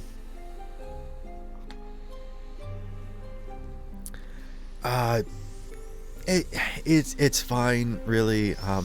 Anywho, I should get back to some other stuff. And he gives you a side glance. Well, quick question. Quick question: Is there any elderberry brandy in this concoction, in this batch of liquids here? Because I would really like elderberry brandy. If you could get, Ooh, can I have some I'd biscuits really as well? appreciate that. They're all soft drinks, and there are different flavors. There's like lime, and there is an elderberry and mango one. Can I be trying to help Malachi and be like, can I have a biscuit as well if it's not too much trouble? As people like That's start exactly what I'm doing. asking for specific Start fucking with things, it. Alder's like, I suppose I could attempt to go find if I can find something like that. Alder, no. No, it's No. fine. I just Or no, I man, need to was do testing, better, Man. I and was testing you, bro. No, You I do apologize. not say get no. anything for these idiots. I was trying to Guys, help him build a we need- backbone. Are we not in any kind of hurry? Do we not have anywhere to be? I mean, I'm going wherever y'all go. Well, somebody's waiting to speak to Malachi, and I think he ought to listen to her. Oh yeah, sure. If she needs to talk to him, she can talk to him. I'm gonna go and I'm gonna just wander the library for a bit. Connor just gets up and just goes through the library looking for a book. Okay. You can very easily tell the different sections of the library. There's like fiction and nonfiction and reference books and whatnot. Are you just looking around it and seeing like what's pretty, or are you just Both whatever would be interesting to Connor, but like but the primary one, like the thing he's really looking for is like there's any books like about the deities, like gods that might have, like, again, he's trying to research Kitangu a bit and he's trying to keep it very in-house. Okay. The first thing you can tell is that all of these books are of exquisite quality. The kind of quality that you would see in a private library. So there is a larger selection here. But if you want to take some time and attempt to look through any of the books, go ahead and roll investigation. Next, and this is a official. plus 10 library, so you get a plus 10 to this roll. Oh, sweet. Damn. Which works well. I got a 15. So a total of 25. No, I got a 5, and that. Oh no!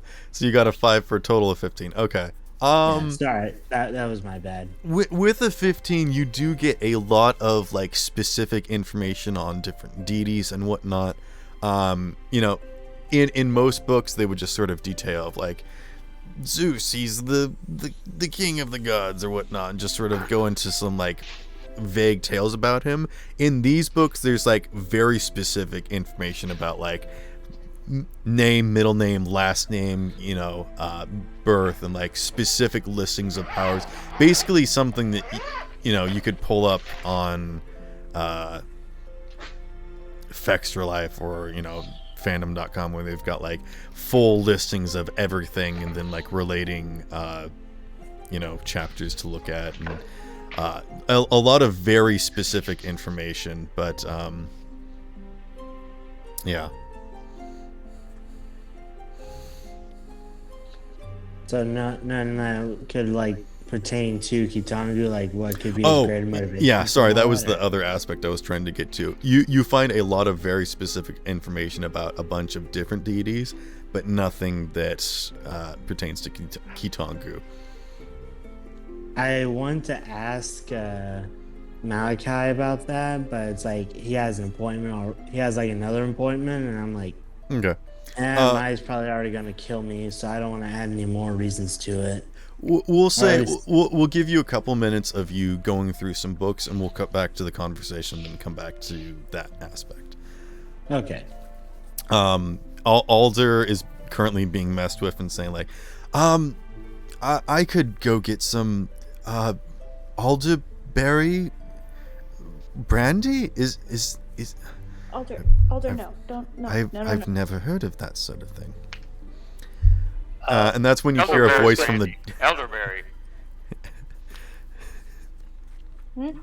That's where you hear a voice from the door that says, actually you can't make brandy out of elderberries. Elderberries.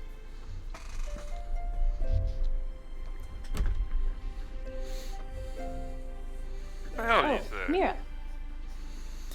You've never Yes. lived with a halfling before. Meredith. Yes. Hello. Sorry, couldn't help but intrude, but I am a bit of a, well, nutritional nut, and yes, you can make quite many different varieties of brandy. However, elderberry brandy typically is only flavored with brandy flavored with elderberries, as the actual brewing process in order to actually make it brandy separates it from the actual flavor aspect of...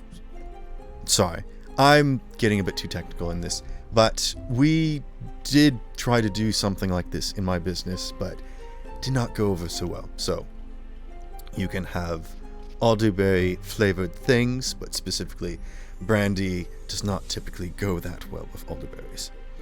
But there are ways of performing it, and elderberries goes quite well with several other drinks necessarily. But Merida?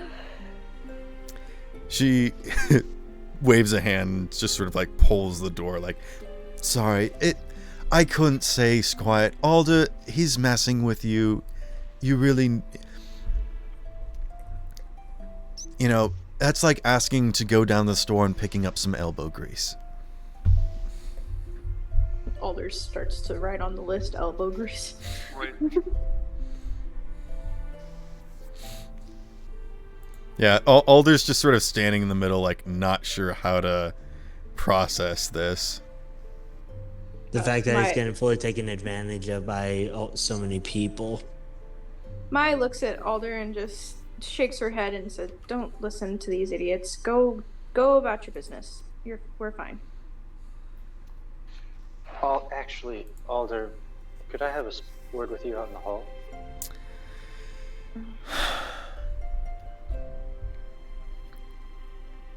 He looks over to Malachi, and Malachi just sort of waves him away dismissively. Alder just sort of slunks over to the door. Wait, before Alder goes, Mai puts her hand out for a handshake. Alder looks confused and goes to take your hand slowly. As soon as he shakes Mai's hand, she gives him guidance as a form of confidence boost. Okay, cool. Oh my god. I feel so bad for him now.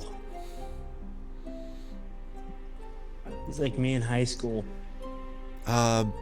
Gee, thanks. He doesn't know that. It's just a handshake. Anywho,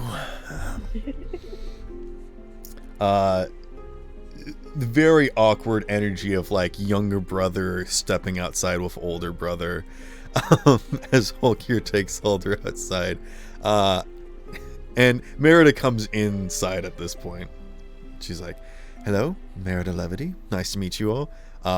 And let's Hulkier talk to his brother outside."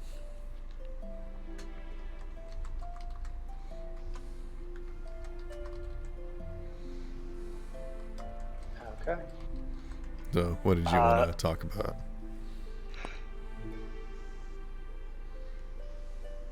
Okay. How much do you know about the state of the fair? What do you mean? What are you talking about? Okay. So. Let me guess. Adelina's? You get to have this sort of secret meeting with the powerful Archmage, and once again, I am left on the outside. Is that about right? This was nothing about him. He crosses Adeline is his fine. arms. She's leading her troop, proudly as always. Father is different, but I'm not confident it'll last. I don't care what Mother? happens to that dusty old fart.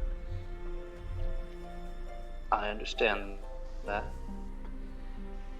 Mother lost her legs.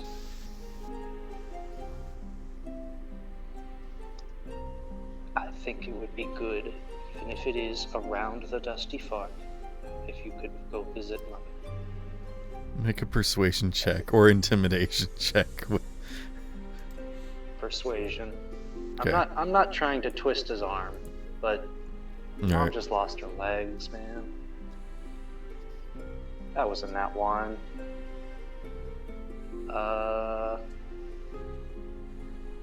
Yeah, I'll re-roll that Okay. for 17. When you say Mom's legs got lost, his like stiff demeanor with his arms crossed loosens, and he uncrosses his arms, and you can tell he's listening now. And he just slowly he's nods. Up and about. She woke up from the coma not too long ago, but she doesn't remember us. think It's fine. I'm used to not being remembered anyways. don't talk about yourself like that. At least someone's talking about me. Alder, everyone has always wanted the best for you. I know it's terrible what Father has done. It drove the family apart. Don't But come we at have me with alwa- that. We have always known that you were destined for great things. You could speak before I could walk. That's not nothing.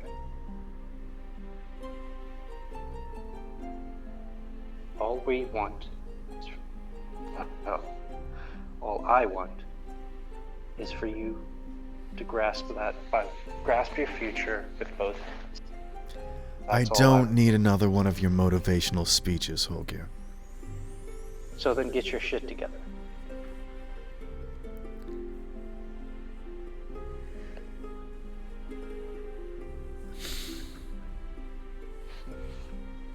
And if possible, I would like to make an intimidation check on that. Okay, sure.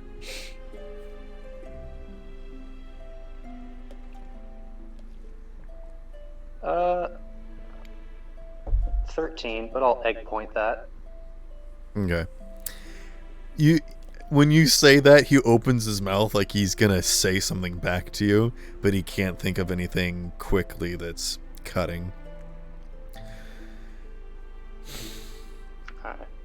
Trying to I'll live give in that you- house was a cesspool. I had to separate myself from that in order to do anything.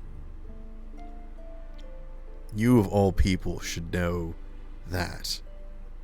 And I am trying to do something. At least I am trying. I am trying to be better. Or at least be different from whatever you and Dad have come up with.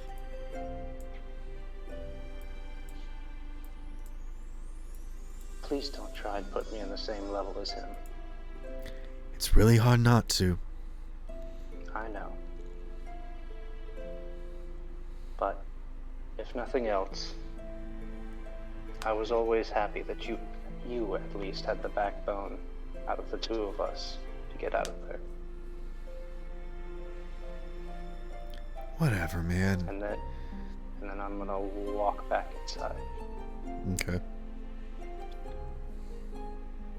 Hey, do you know where to get elderberry brandy? Is that even a real thing? Exists. No. Okay.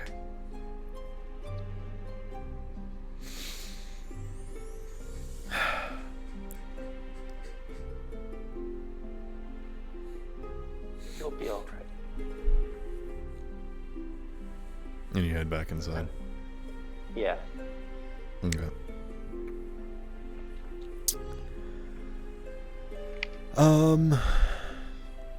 Yeah. At this point, Merida is introducing herself, and talking about, a little bit of her business.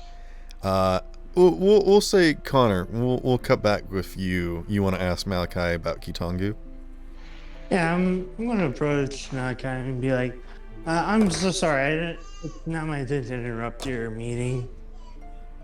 But I'm curious, have you ever heard of a deity known as Kitongu by chance?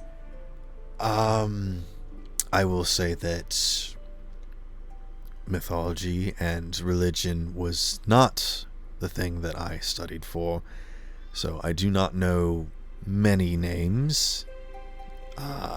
So please don't take it hot to when I do say that Kitongu does not ring any bells. I see. Do you know anyone who could possibly know of any information on such things? We do have a few scholars, but it might be a bit difficult to reach them at this point. Let's see. What is Kitongu deity of? Let's say he is. I'm having a brain for a moment. Kitongu is basically the guy who watches the multiverse, right? Kitongu is one of the Watchers. And what a Watcher is a entity that is selected by the gods to be granted extraordinary powers in order to watch all planes of existence in a single reality and inform the gods if anything happens, specifically if any inter-reality or interplanar journeys happen. But Kitongu did not like what he saw and decided to separate himself and went and hid at the end of time. I relay the information that Kitongu is a watcher to Malachi, and that he is somewhere that no mortal creature would probably ever reach unless he wants them there. He looks a bit shocked as he takes in this bit of information. Now, that is quite a bit of information. And I am confident in the fact that no other mortal has heard that. So, that is interesting. That is something I will take into account during my research. If you'd like, I could tell you what plane he's on so you know where not to go. He doesn't really like visitors. According to my friends, last version of me that did encounter him got turned to stone. If Connor does start to tell where he is, I'm going to stomp on his foot. Harsh. Yeah, Merida's standing there like, I'm really sorry to interrupt. Hi, Oh, I am so sorry. I didn't mean to interrupt your meeting. No, I'm the one that's interrupting your business. No. I'm interrupting your meeting. Our meeting kind of got a lot longer than anticipated. You have your things. Until the meeting is concluded, I really shouldn't have interrupted, but I did want to just one real quick thing before heading on. I did want to inquire about the Delta Dawn moving on forward. Malachi just sort of looks quizzically. That is not actually my area of business, but perhaps we should discuss this at length, but well, let's see. To finish up your thought, Connor, that does sound quite interesting, and I would very much like to discuss on this further if you are free to disclose, as this sounds quite interesting with my research, and good to know that there are, well, beings capable of such things. I've not heard of these Watchers, but that is good to know. And Jack, you hear that voice again that says, "Oh no, that's not good. That sort of thing shouldn't get out there. I might have to do something."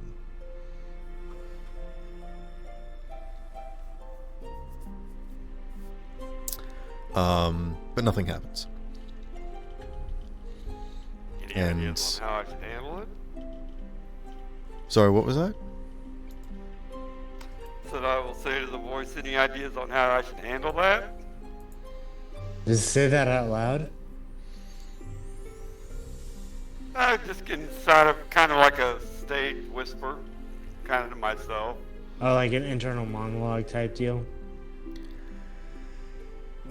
No, actually out loud, but just kind of an aside. Okay. Make a persuasion check. Okay. You got good persuasion, right? No, not really. Not damn. Pretty bad. Pretty bad, in fact. But that's a good enough roll. I got a 19. Hey. Okay. As you guys are talking, you hear that voice just sort of stop, as if they're talking to themselves, but they can't hear themselves think when other people are talking, so they get distracted. And when you say that, they seem to hesitate even a little bit longer before continuing talking to themselves. Anywho, I do suppose I should message someone about this, although this is a bit out of my area of expertise and it is a bit muddled up here. We do currently have 2 trespassers and seem to have things under control at the moment, but perhaps I should have them return to their own timeline, although they do seem to find their way back anyways. Although the crystal's no longer an issue, so perhaps they might be able to stay saturated, although this is a bit of a pickle. Bugger it. Bugger it all. This group does seem to be meddling in affairs a bit too much, and it seems as though separating them now seems to only cause more fracturing the timelines. Oh dear, what do I do in this situation?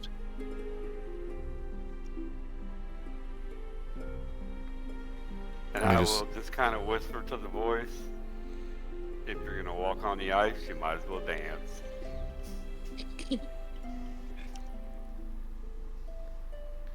I have no earthly idea what that's supposed to mean.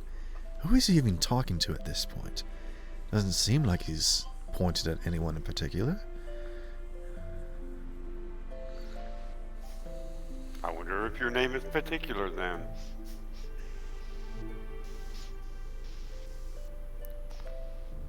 And Hold I will on a turn and tick. look right at where the voice came from. You kind of glance about. You can't seem to pinpoint precisely where it is. It's almost like it's behind you constantly. Like it's just outside of your periphery. Hold on a tick. Are you, perchance, referring to me? Can you hear me right now?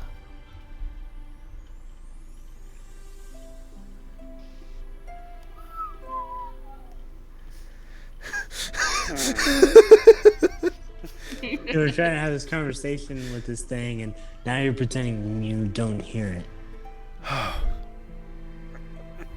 That would have been drastic Dude, I if can't that believe were I the don't think it's case. Gas. particularly friendly to it, but Gaslighting the hell out. Indeed. If it was me, I'd be like, well, what do you think? Of course I'm hearing you in my head. I'd be like, maybe, and just be like in neutral ground, be like, I don't I'm think not confirming or denying. I don't think he has our best interest in heart, so I'm just fucking with him enough to get his attention. Yeah, he's just like, "Oh, come on, man, pull yourself together. There's absolutely no way they can hear you. You're just watching. That's all you're supposed to do. You just keep an eye on them." By the way, it's just Jack who hears all this, right? Yes, it's only Jack that hears this. Connor's not feeling like he's being watched. Nope. Okay. But Jack has definitely put this guy on edge. Hey, Jack, you good, man? You kind of seem a little. I don't know how to describe it. You kind of seem out of it for a second. You good?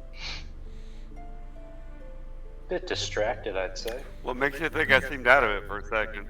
I don't know. It's just like usually you're like the most observant and like focused person out of all of us, and kind of seemed like for a split second you were like not in the moment right now. Does that make sense? You did seem like you were muttering nonsense there for a moment, Jack. I thought that was some weird rogue thing he does. I just assumed it was a mantra, but if this is out That's of it. norm It's a for weird you, rope thing. alright, so it is. Anywho, Merida, is it? It seems as though you have a bit of a interest in the going-ons here, although I'm not sure exactly how you know about all this, but well, you see, the thing is that you saw my display just a little bit ago, and well, I just think that now is a good time for me to simply move on to greener pastures, as it were. And by that you mean you want to get a free ride on this ship heading out of town. Don't get me wrong, that does sound more than just a little bit suspicious. So, please bear me if I am curious about all that's going on. Can I insight check her? Like, see if she's above board with us? Go ahead and roll an insight check. Now give me a sec. Beyond 28. Okay, you've rolled an insight check. What are you trying to determine with a 28? Like, if she's like in serious trouble, like we're already in like some weird, complicated situations of our own right now. There's no way you could determine that just by rolling an insight check. When an insight check is determining if someone is frantic, someone's worried, someone's bothered, someone's lying. If you're trying to read her mannerisms, that's one thing. If you're trying to determine her motive behind something that she's doing, that's something. But if you're just trying to learn what her plan is, that's not what an insight check can do. So if you're trying to tell something about someone, you know, if you want to learn if someone is lying or if someone is hiding something, that would be a proper question to ask. But just saying, I want to roll an insight check and learn about this person, that's not how it works. Okay. Let me rephrase. So when Malachi asked like her intentions of like when she wants to go take basically the free ride off of the boat, I want to try and see if like her body language suggests if she's lying or telling the truth with her for her next answer. With a 28 insight, what you can tell is that she doesn't seem to be nervous. She seems quite confident in her abilities, and the fact that she's waltzed into the Royal Library and is speaking to the Archmage means that she has a bit of authority behind her, the kind of which you may not even understand why. She doesn't look like she's nobility or anything. She doesn't look like she has any sort of connections like Holger has. She looks like a normal person off the street like you, but yet she holds herself in such an authoritative manner that, you know, I'm not sure what you're going for still, but that covers what I was kind of looking for. Like if she's like seems very nervous, like no, not in any sort of like trouble or anything like that, but she looks very nervous or looks very calm, composed with her answer. That was kind of what I was asking. When Malachi's prying her for information, you know, questioning her if she, you know, needs to get out of town for a reason, if she is perhaps like a saboteur, she doesn't flinch, which leads you to believe that either she's incredibly good at convincing herself that she's, you know, people that are really good liars are convincing themselves at like telling false or half-truths or something, but she just doesn't even seem to relate to this at all, which leads you to believe that she's not lying. She is true and adamant in her statement. I'm gonna keep an eye on her Okay. while we're here. I'm just gonna probably head off to the corner where I'm outside of her periphery. Okay. Just like where like she's still in my line of sight, but I'm out of her line of sight, so she can't keep a proper beat of what I'm doing. Merida plants her hands on her hips and looks at Malachi in probably the most adamant way that not even Joshua would give to Malachi. Oh, wow. Excuse me, good sir, but it seems to me that you are in need of able-bodied individuals, and I happen to be one that has placed itself right at your very feet. So, if you are looking for people that can help out, I can absolutely do that. After all I'm asking is, since I'm going in the same direction, why not we help each other out? Seems simple as that. What do you say? And Malachi takes a moment and can't think of anything to really come back to a statement like that. And actually glances to the rest of the party. Whole gear will blow on his palm and show Malachi, but in a way that Merida can't see. And on his palm, it'll just say, "Want us to keep an eye on her?"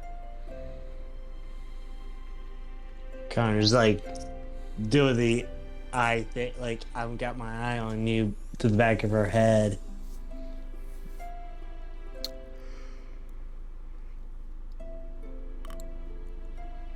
Malachi yawns, but as he does so, you can tell that he's reading his palm. And he kind of brushes his hair and shakes his head slightly. Well, you see, that sort of thing isn't really up to me. You have to go down to the docks and speak to the quartermaster himself to see if you're abled enough for it. All I can do is give you a formal recommendation. Well, I suppose I need nothing further from you then. So you didn't come in here to receive a formal recommendation from me? Nope, don't need it. Well, then Oh my gosh, she's even more shadier than I thought. She's more what? She's shadier than I thought. Let's be clear, Malachi. I don't expect any favors. I'm simply trying to make a reasonable deal here. And I don't want to put you out or have you do any further work. I just wanted to make sure that we had an understanding before I took off. Yes, Merida, I know your situation, and it has been a bit hectic around here. So, yes. You just seemed like one of the few decent people around here, so before things shook out, I wanted to check in with you before I took off. Yes, well. Very good, Merida. I'm sure you're fine. Very well. And she turns and bows to each of you respectively. Sorry for the intrusion. Just wanted to check in with my friend here before I headed out.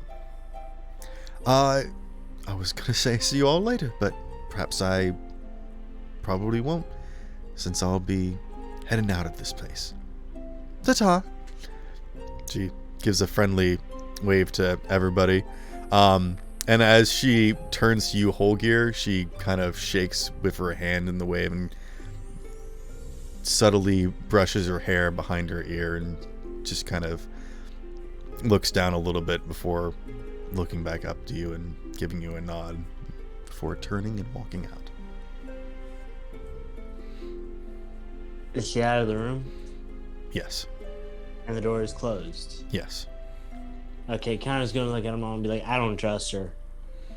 It felt like a very aggressive check-in, not going to lie. It seemed very shady from my perspective. Malachi raises a hand. She's always like that. It's alright. That's what makes her such a good politician. And very, very much in the top of, well, people's lists for everything, good or bad. She's direct, to the point, not headstrong.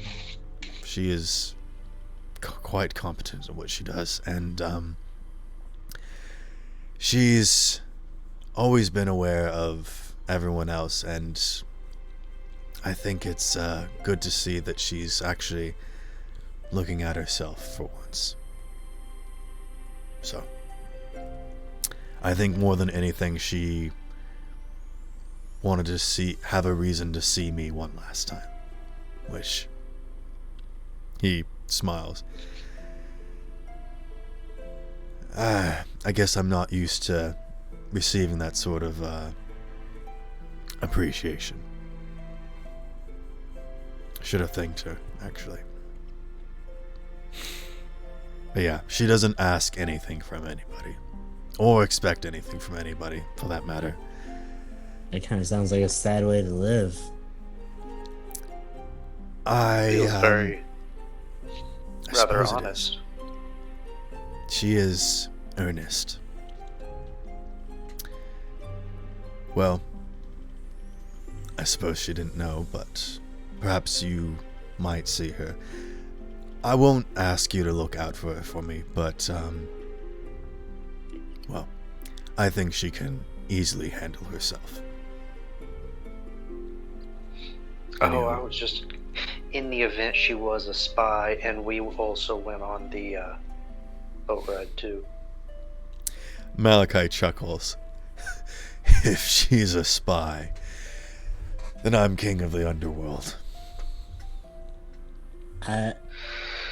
Connor's about to say something, but just stops himself. Be like, no, that's a too weird of a thing to tell people. Even I have to admit, it's like I'm you not can only saying drop some of the weird shit. I'm not saying that I don't think she's capable of lying, but betrayal is something that does not come easy to her. She's a very good liar. She is. I rolled like I am very good at reading people. I am, She's so good at lying. I rolled a 28, man. Malachi's like, oh, that's really good. I only rolled a 16. To be fair, that is entirely possible what a fourth wall character like Connor might do. Dude, trust me, the guy who operates me rolled a 28. It's great. Yeah, Connor just like, Hi, yeah, you Lou. just rolled a really good roll. Is the baby there? Yep. Say hi. Child has been received. The tiny human has arrived. Don't eat the microphone cover. Consume. You want to say hi? Oh, that's just adorable. She wants to play D&D with us? Wait, have the baby roll. Roll for Our first roll initiative. is gonna be a nat 20. I can feel it. She's gonna be Roll for magic, baby. She's getting put down to bed. Aww. Do you guys Anything? have any final things you want to do before we call the session? Nah, Connor kind of did what he was. Connor's gonna try investigating Kitangu. Like, yeah, he knows no mortal creature's gonna do it, but that doesn't mean he's gonna stop trying to dig up information about Kitangu, you know? If I could give you a piece of advice, considering that these Watchers are figures outside of reality and don't make their appearance known, such as the deities, perhaps there just simply isn't any information on them at all. It's just, I'm Kitangu by an extension. So it's just, kind of feels like there's a gap in me, you know? Perhaps the name that he has given himself has some meaning, but whatever story it's based on, I don't know. Or perhaps that is his real name, I also don't know. Alright. Well, you're the Archmage. You got more brain power than I do. Well, This is just simply one world that you've investigated. There probably isn't anything else here, but I won't say not to look anywhere else. That's the plan. You Make it one are thumbs up. fascinating, and I wish I could spend the rest of my life studying a creature like you. But I have sounds other very things cool. that I need to do.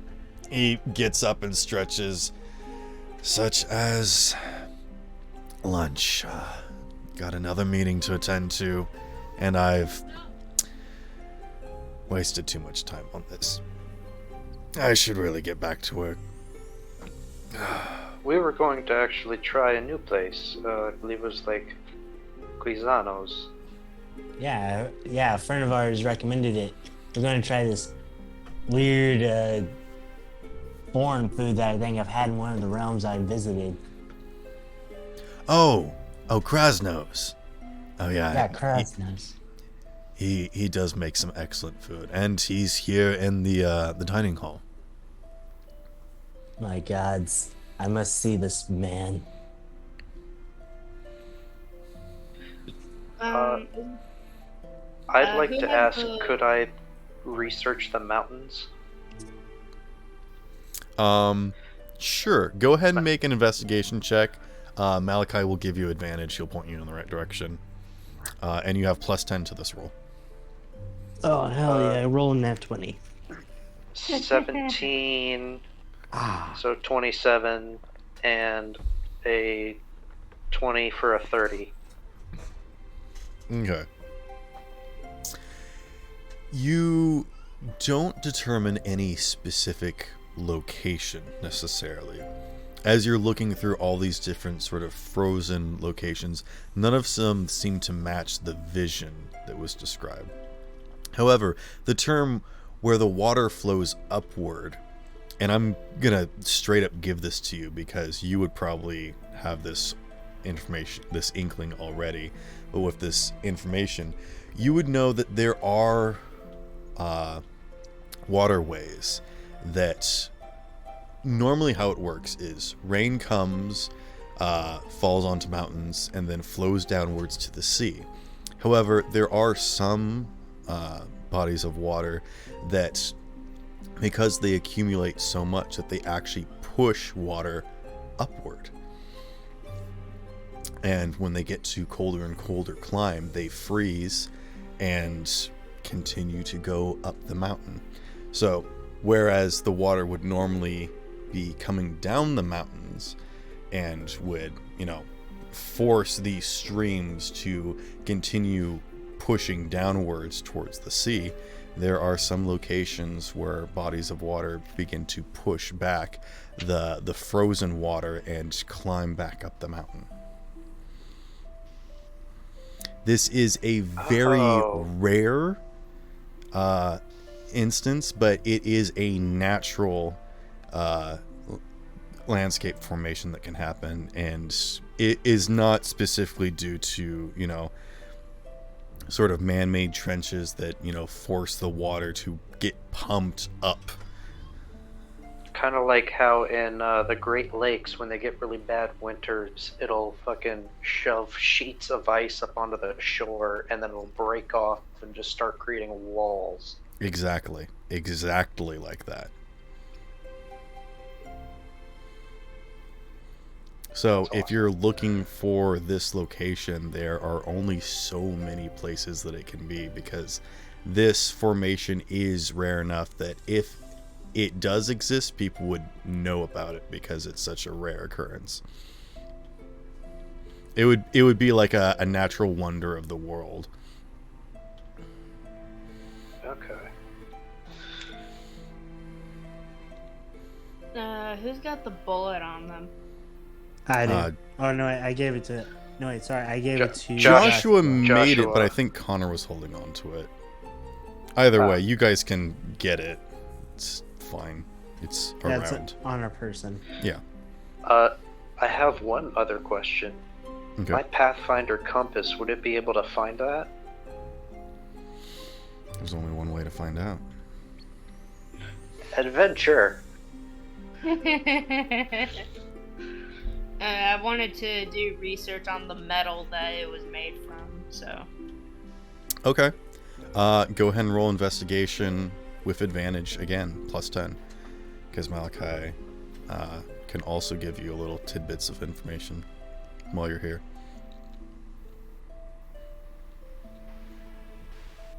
Oh my gosh, that's hilarious. What'd you get? I rolled 2 13s in a row. Nice. So a 23 total. Do you I have ask a just plus- for I have like? I have a +3 to investigation, so it's 16. Okay, so plus 10, 26. Do you ask Malachi specifically, or are you just researching the library? I think I'll ask him. Okay. He is actually, as always, I should roll.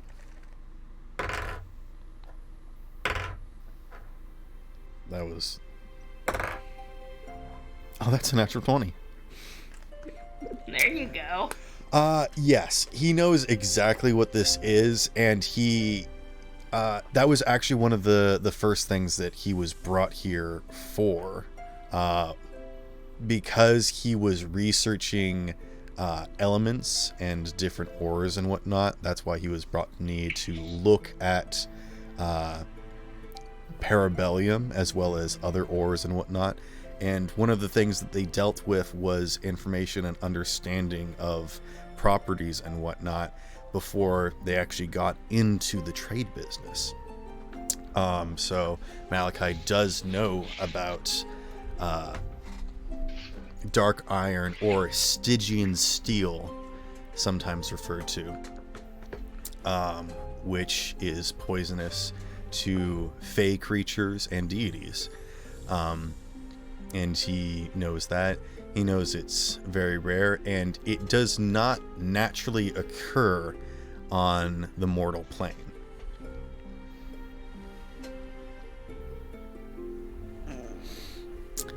You would have to either go down towards, there are places in the material plane where planes overlap. You can find like an abyssal cave or something, or whatnot, or you could perform some sort of ritual, but it's not like a natural occurring substance like normal iron is. Something has to happen to it that sort of curses it or whatnot. So black iron can be made, Stygian iron can be made, but it is not a naturally occurring substance. So if this was found, it was deliberate, first and foremost. It doesn't just show up. And the fact that it was fashioned into a bullet is even more interesting because, again, guns do not exist in this world. I have allowed Joshua to invent guns in a very, simplistic format where he uses his fire to, propel projectiles. But guns don't exist, and black powder is very rare and just being introduced, to the point where even cannons aren't common in this world either. So Malachi doesn't really know anything about firearms, but he does know that Joshua kind of is figuring that out, so that's of interest. Specifically with black iron and whatnot, Malachi does know that he lets you know that in this world it is not just regulated but actually banned, and if anyone is found in possession of it, you will not be imprisoned, you will be killed.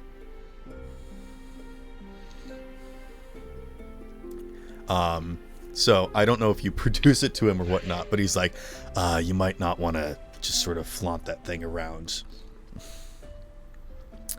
Do you tell him that you got shot with it in his tower? Yes, I will. That is very disturbing and concerning. You think? I felt like I was dying. Like, literally dying. He That's because it kind of works. steeples his fingers and says, "Yes, I understand that. And now, I am 100% certain that this attack on Need is by someone that at least has access and understanding to planar travel. Perhaps there is some other enemy that I need or you have made in another world, which means that there is an enemy that I or we have that I have no way of knowing about. How about let's put it to a test?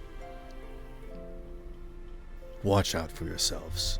Be aware on your journey, and if something like this event happens again, wherever you go, then at least that changes things. That lets us know that the intent of this attack was not on Need specifically, but rather you all.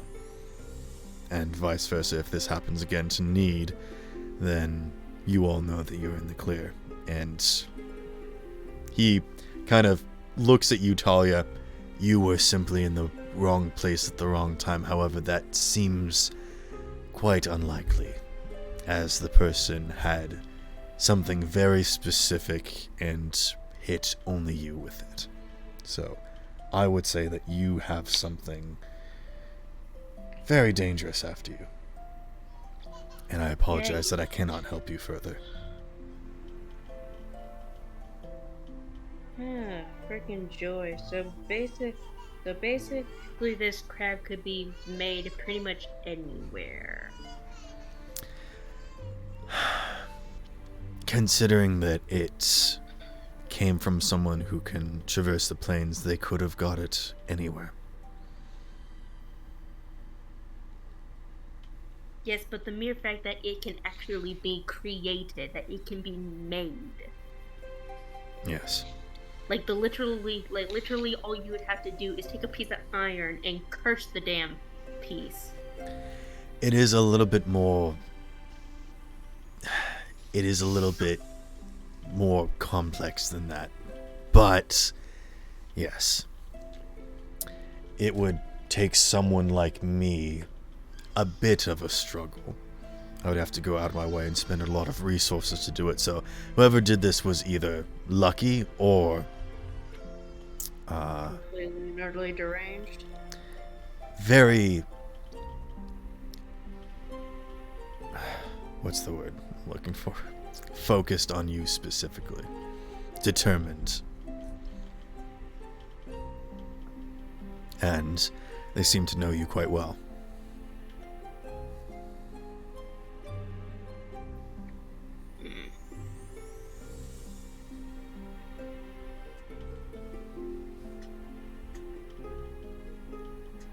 But yes, I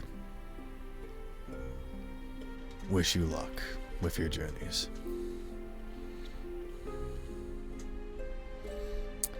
And if there's anything else that you need, you may call. And he reaches into his pocket and pulls out a carved feather and hands it to you. My card. Merely speak into this and it will send me a message. Should you need a very odd card, but I'll take it. It's very nice. Very pretty. I made a lot of them when I was in my moody phase, so I've got a lot to hand out.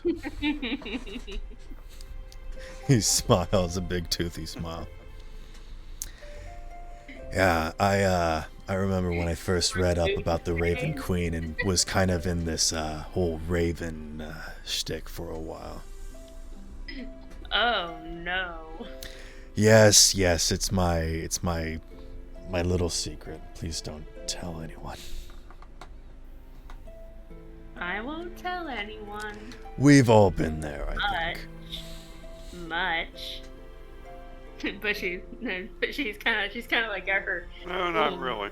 She's got her like her fingers crossed, so just like totally just to mess with him. She's just messing around with him. Okay. Anywho, you are free to use the library until someone comes and kicks you out, but I really do have to get going. So sorry. And he rushes off.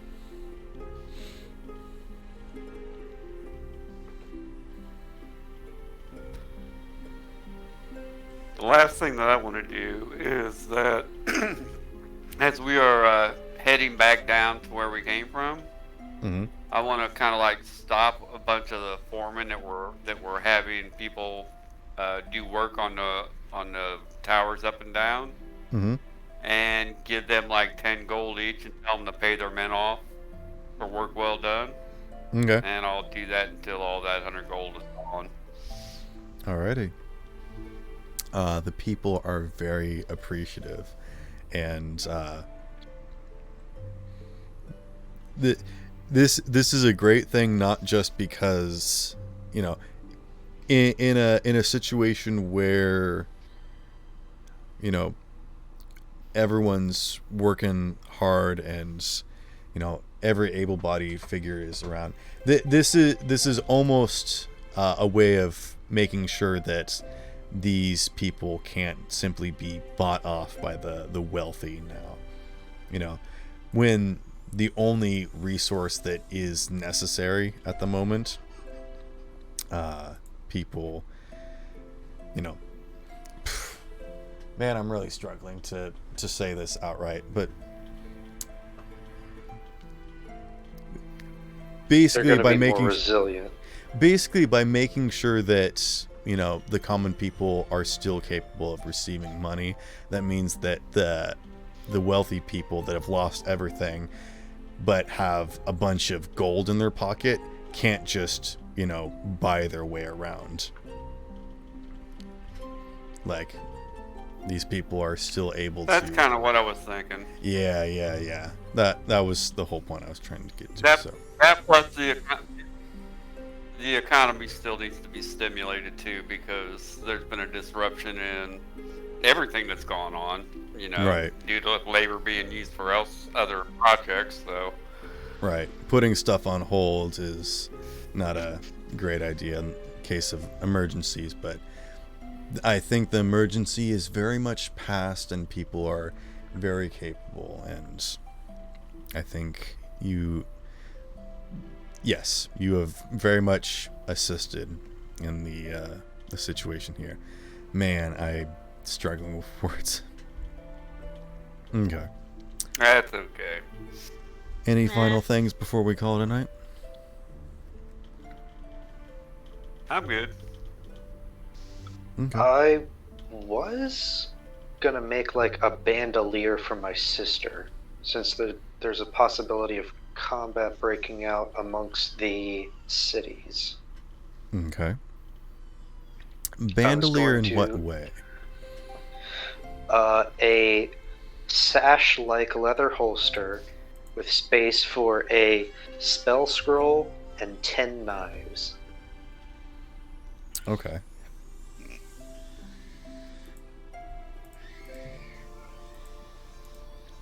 And then I'm Damn, going you to must love your sister. And are you making this yourself, or are you... Fuck no, I'm terrible at this. I'm gonna pay somebody to do that. Okay. And I am commissioning this.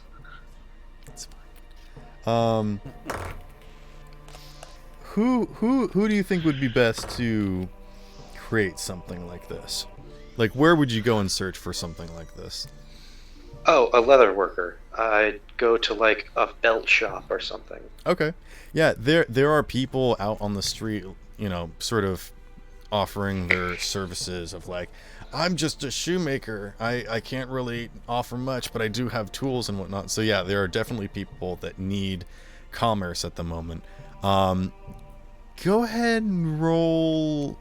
What would be good searching around? Probably investigation, I think. Looking for the right plus person. 2. Come on, plus 2. Yee. That's a 5. Ouch. Okay. You do find some people. I can egg point this.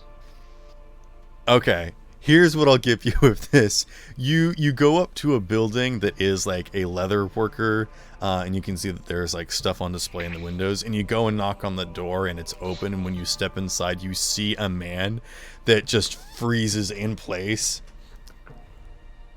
Hello? How can I help you? And he No like way. turns and places his hands. Hello, friend. A customer.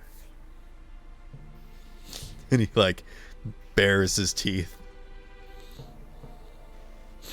Make an insight check.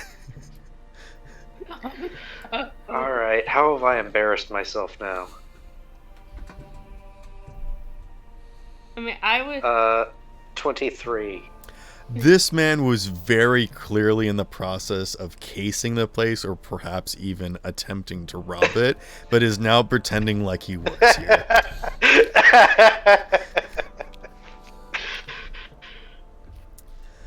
We have I'm quite a few going wares to- on display that can be sold for a good price. We also offer other services, such as custom orders. Yes, sir. I would like a custom order. Oh, good. What can I make for you? He's just gritting his teeth. And you tell him what he wants.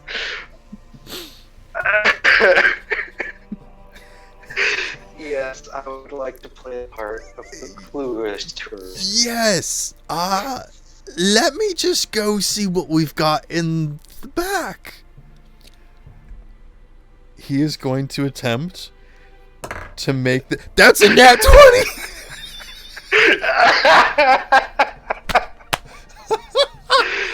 Oh my god, I helped a guy find his new calling. This man had a life-changing... Oh my god. This man comes back and he's like, "Oh, look at this! Isn't it amazing? It's exactly what you wanted. I mean, of course it is. This As man requested. has a new lease on life. I'm gonna pay him 10 gold. He blinks so wildly like, oh, okay.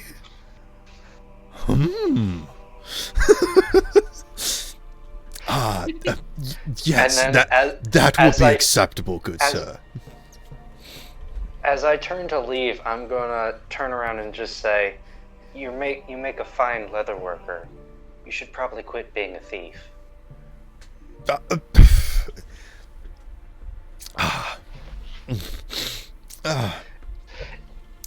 The only No, but thing seriously, stealing around that- here this are is these really good. deals.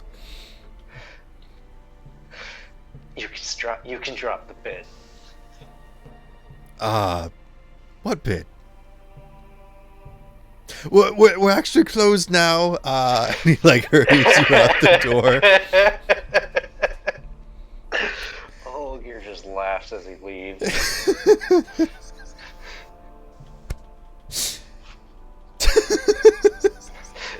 I can't believe that worked out.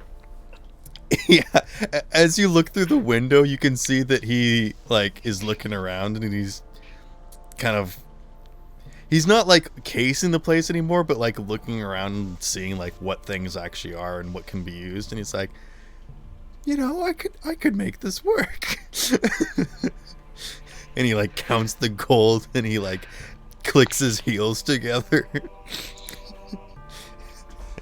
It's my shop now.